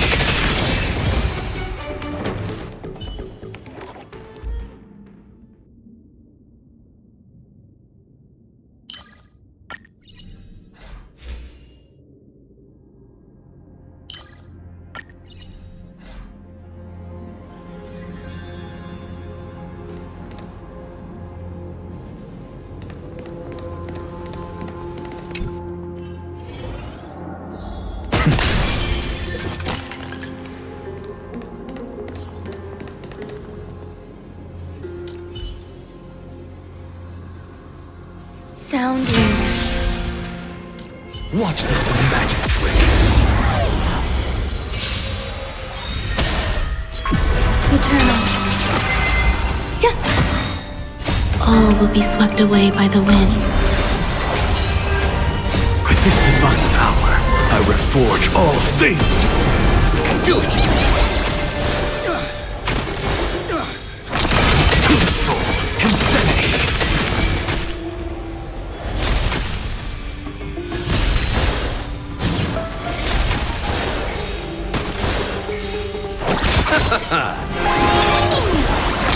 To the soul! Insanity!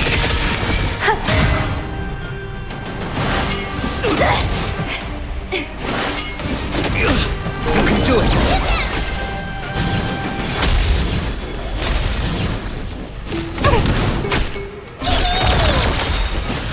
We'll do anything! To the soul! Insanity! With this divine power, I reforge all things!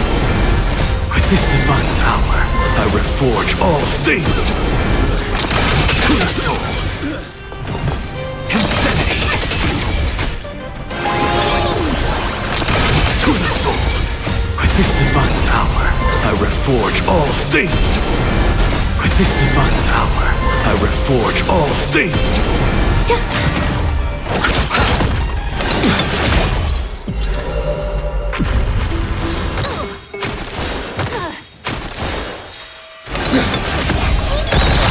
Existence is unity. All will be swept away by the wind.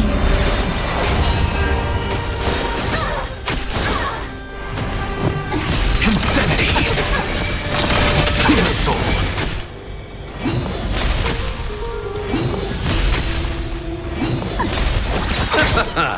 The dead return!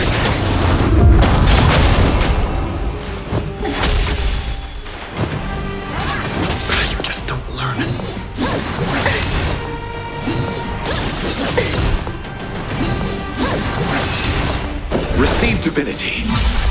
Repay! You can do it!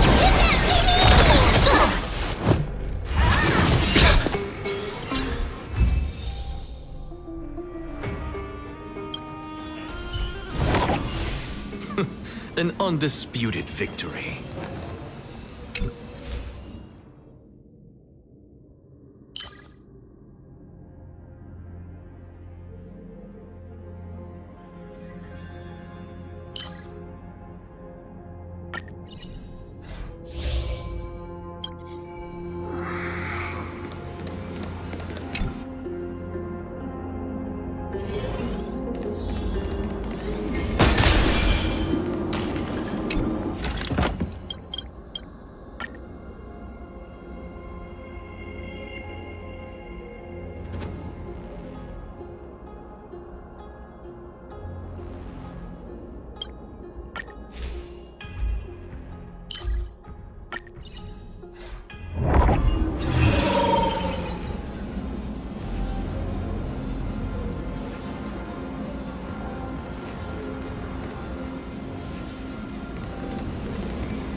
All things are connected by origin, and are made of the same essence.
We need a strategy.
Watch this magic trick.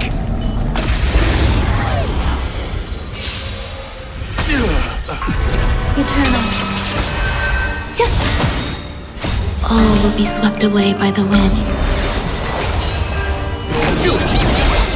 Do anything! To the soul. Bear witness to honor.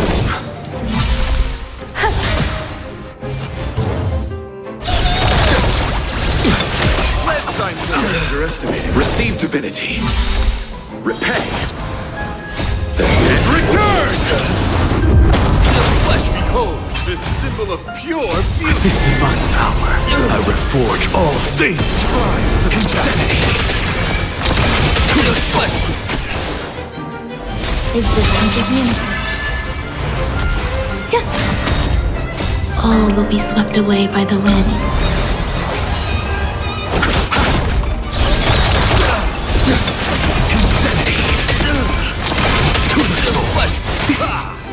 Let the duel commence.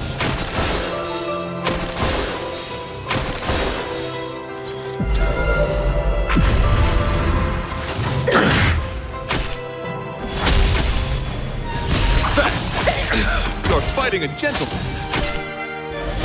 Still here. Do anything! Insanity. The flesh. To the soul. With this divine power, I reforge all things!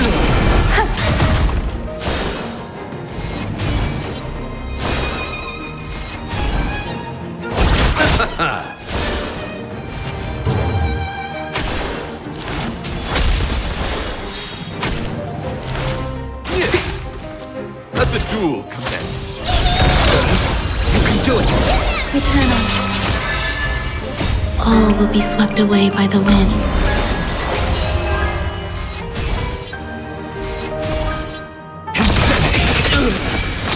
To the soul.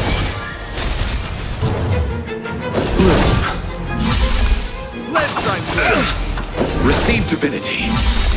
Repay. Then return! You're fighting a gentleman. The flesh. Insanity. To the soul.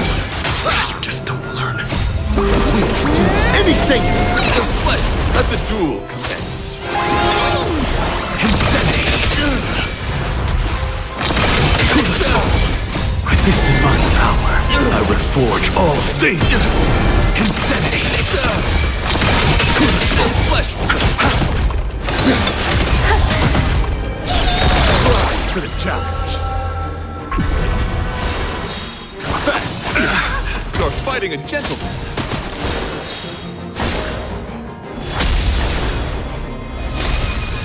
Still here.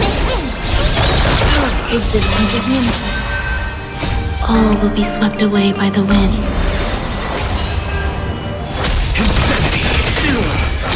To the soul.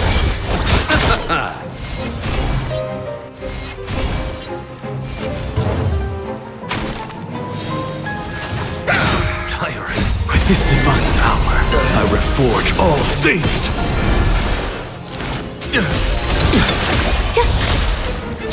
Rise to the challenge. Do anything! Insanity. To the soul. Insanity.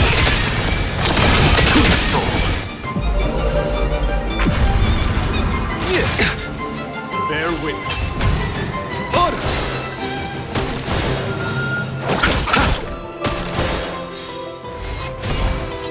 You can do it! Receive divinity. Then return! Let the duel commence. Insanity. To the flesh. With this divine power, I reforge all things. With this divine power, I reforge all things.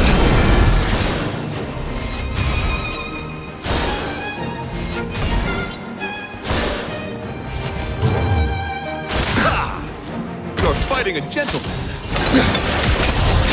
Rise to the challenge. Eternal.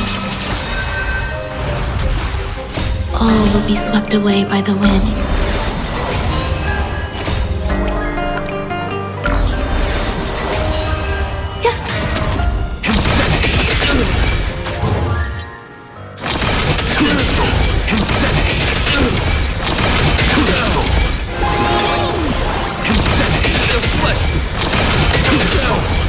With this divine power, I reforge all things. Anything! Anything!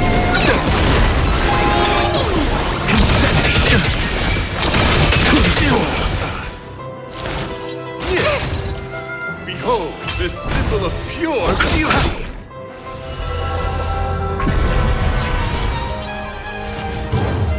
Confess! Let the duel commence. Still here.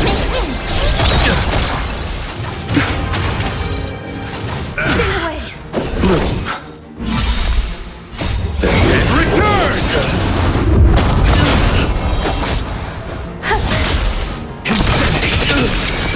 With this divine power, I reforge all things. Rise to the challenge. With this divine power, I reforge all things. Put forth all your might. All will be swept away by the wind. Anything! You're fighting a gentleman.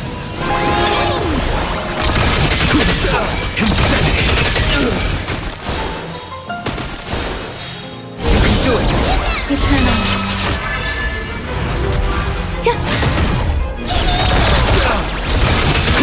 Flesh insanity. Still here. Let the duel commence.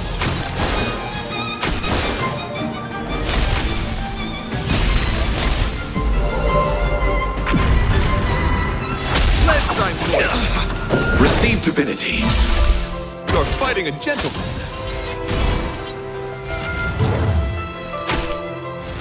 Enjoy yourself. All will be swept away by the wind. With this divine power, I reforge all things. You can do it. Anything! Flesh. To the soul. Insanity.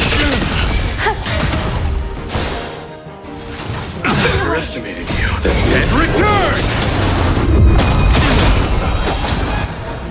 The dead return!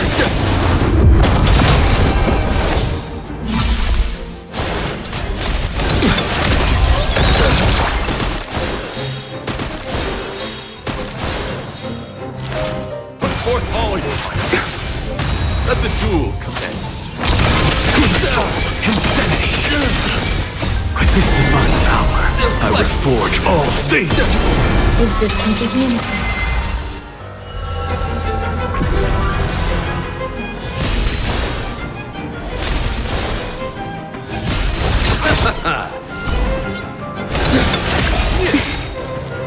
Receive divinity. All will be swept away by the wind. You're fighting a gentleman.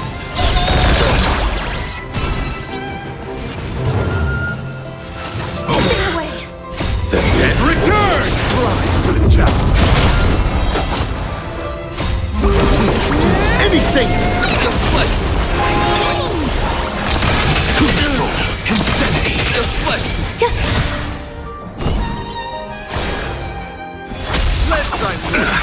Let the duel commence. Bloom.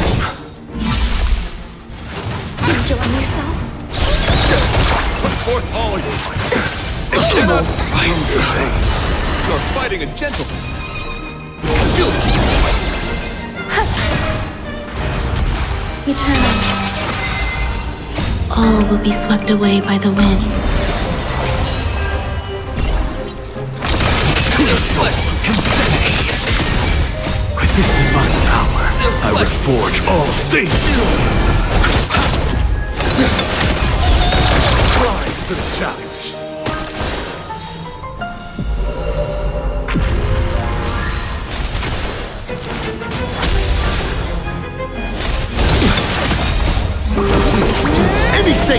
To the soul. Insanity. To the soul. Insanity. With this divine power, I reforge all things. With this divine power, I reforge all things. To the soul. Insanity.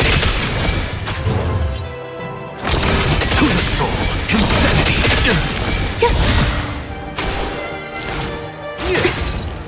Behold, this symbol of pure beauty!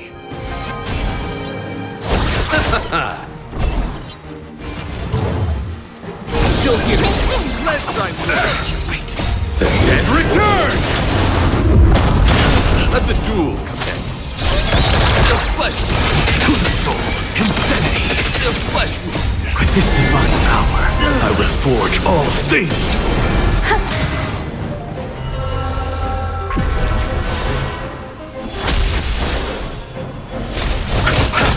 Put forth all your might. You're fighting a gentleman.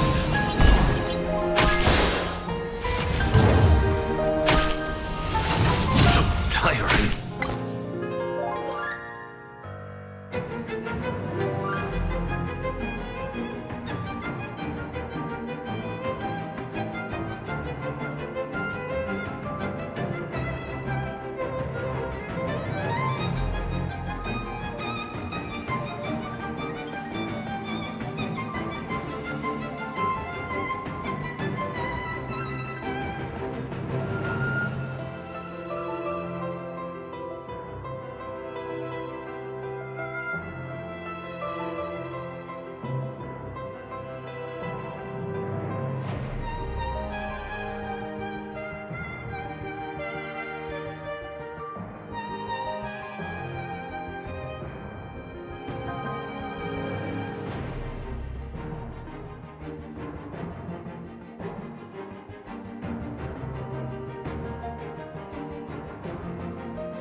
Do not worry.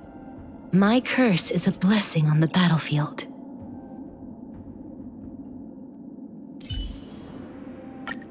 Looks like it's not a bad time for a performance.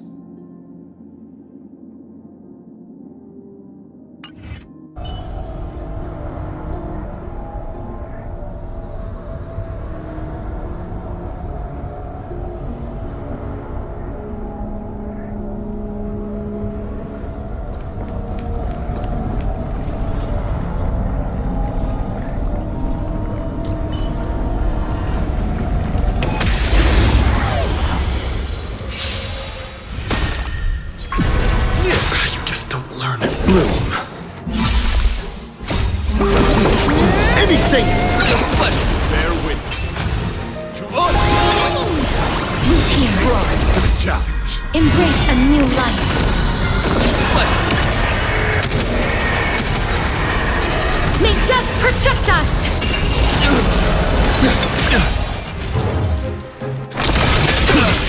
Let's underestimate you. This symbol of pure Receive divinity.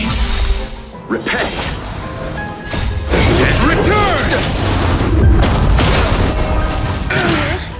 You wish. Embrace a new life.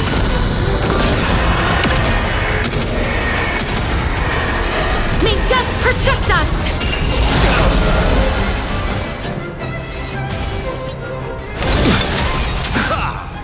Let the duel commence. Insanity. Turn the soul. With this divine power, I reforge all things. Anything! You're fighting a gentleman. Embrace a new life.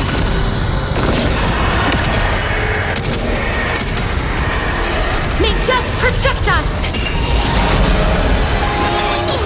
Root here. Nothing major.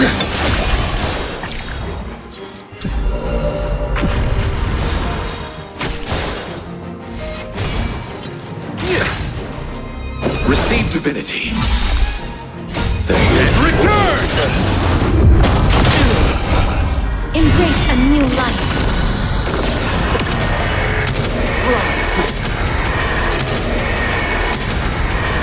May death protect us!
Bear witness. To honor! I choose you! Do anything! annihilate. The flesh will let shine forth. The flesh hold this symbol of pure. Receive divinity. Stay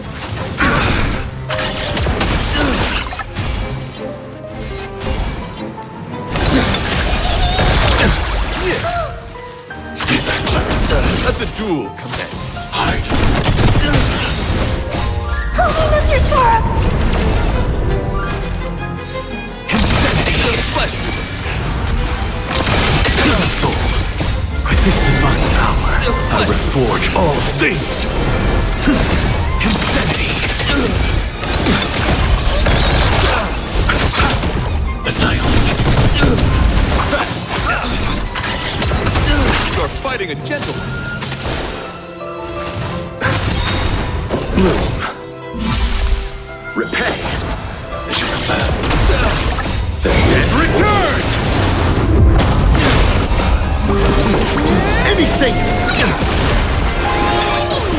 Hide. Holy Mr. Torah!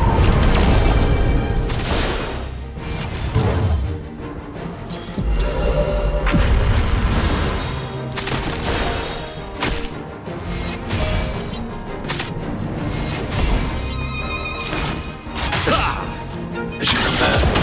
Let the duel commence. To the soul. Insanity.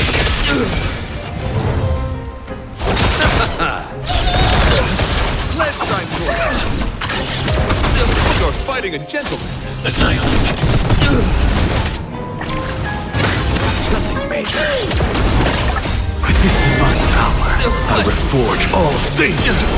You can do it! Stay back, Clara. Let the duel commence. To the soul. Insanity. The flesh.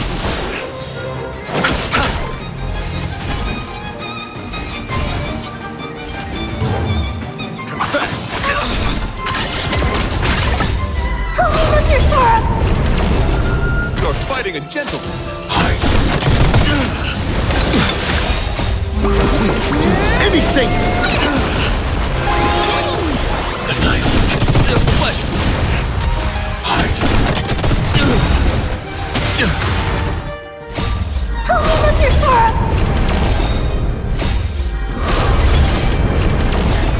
Annihilate. To the soul. Insanity.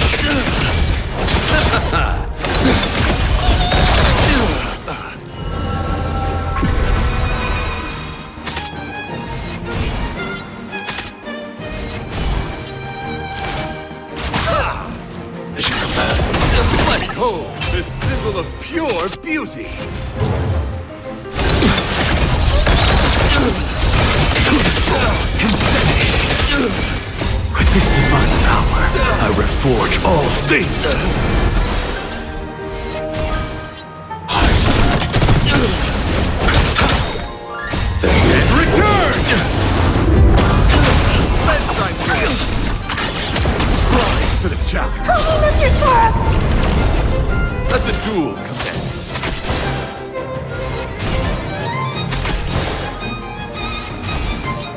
You can do it!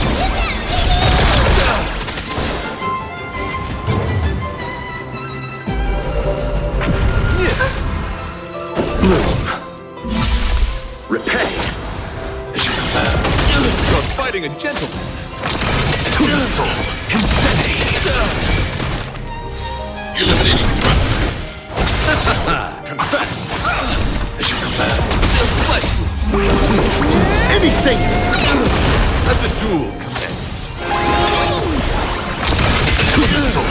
Insanity.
All will be swept away by the wind.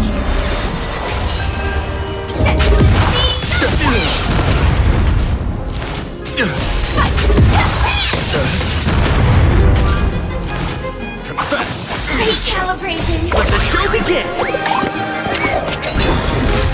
Behold, this symbol of pure beauty! Let's improvise.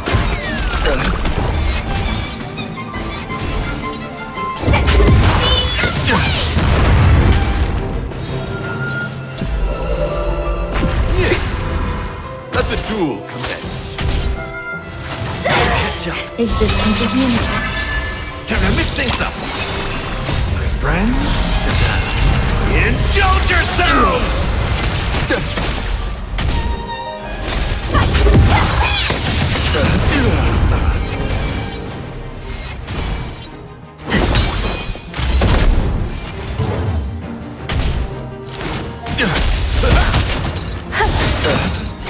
All will be swept away by the wind.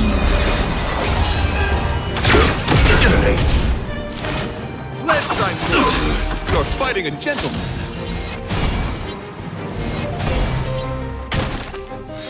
Dreams do come true. Let the show begin!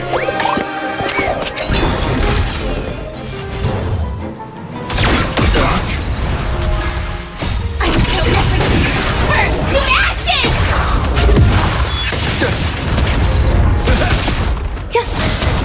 Let's improvise. Let the duel commence.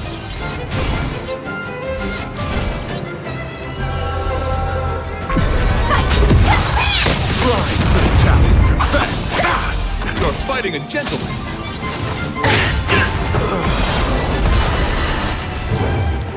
Eternal.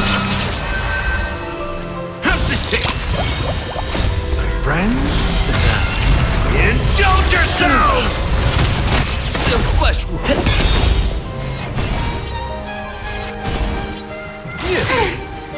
Let the duel commence. All will be swept away by the wind.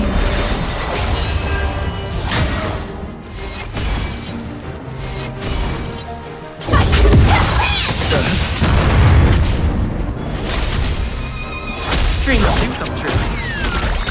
Let the show begin!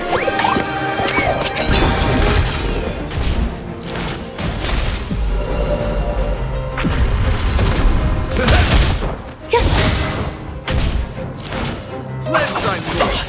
You're fighting a gentleman.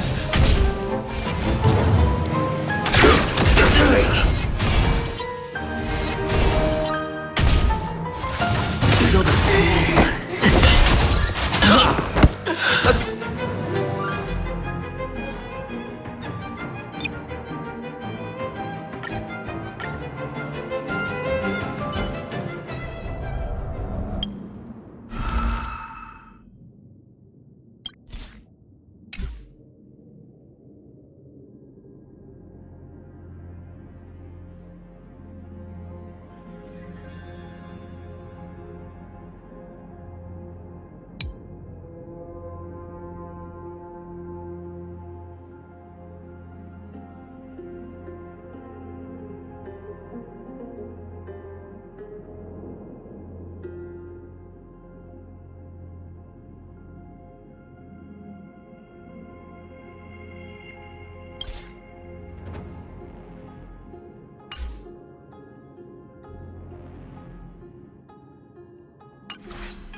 Looks like it's not a bad time for...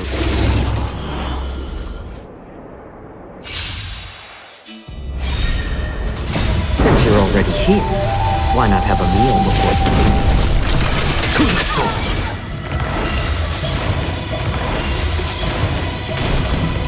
With this divine power, I reforge all things!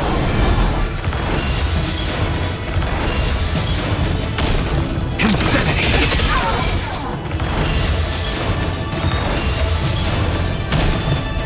With this divine power, I reforge all things! Let the show begin!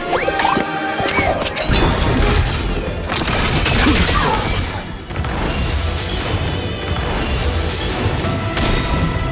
With this divine power, I reforge all things!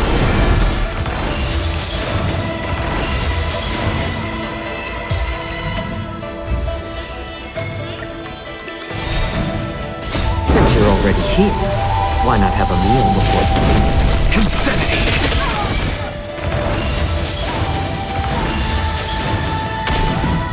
With this divine power, I reforge all things!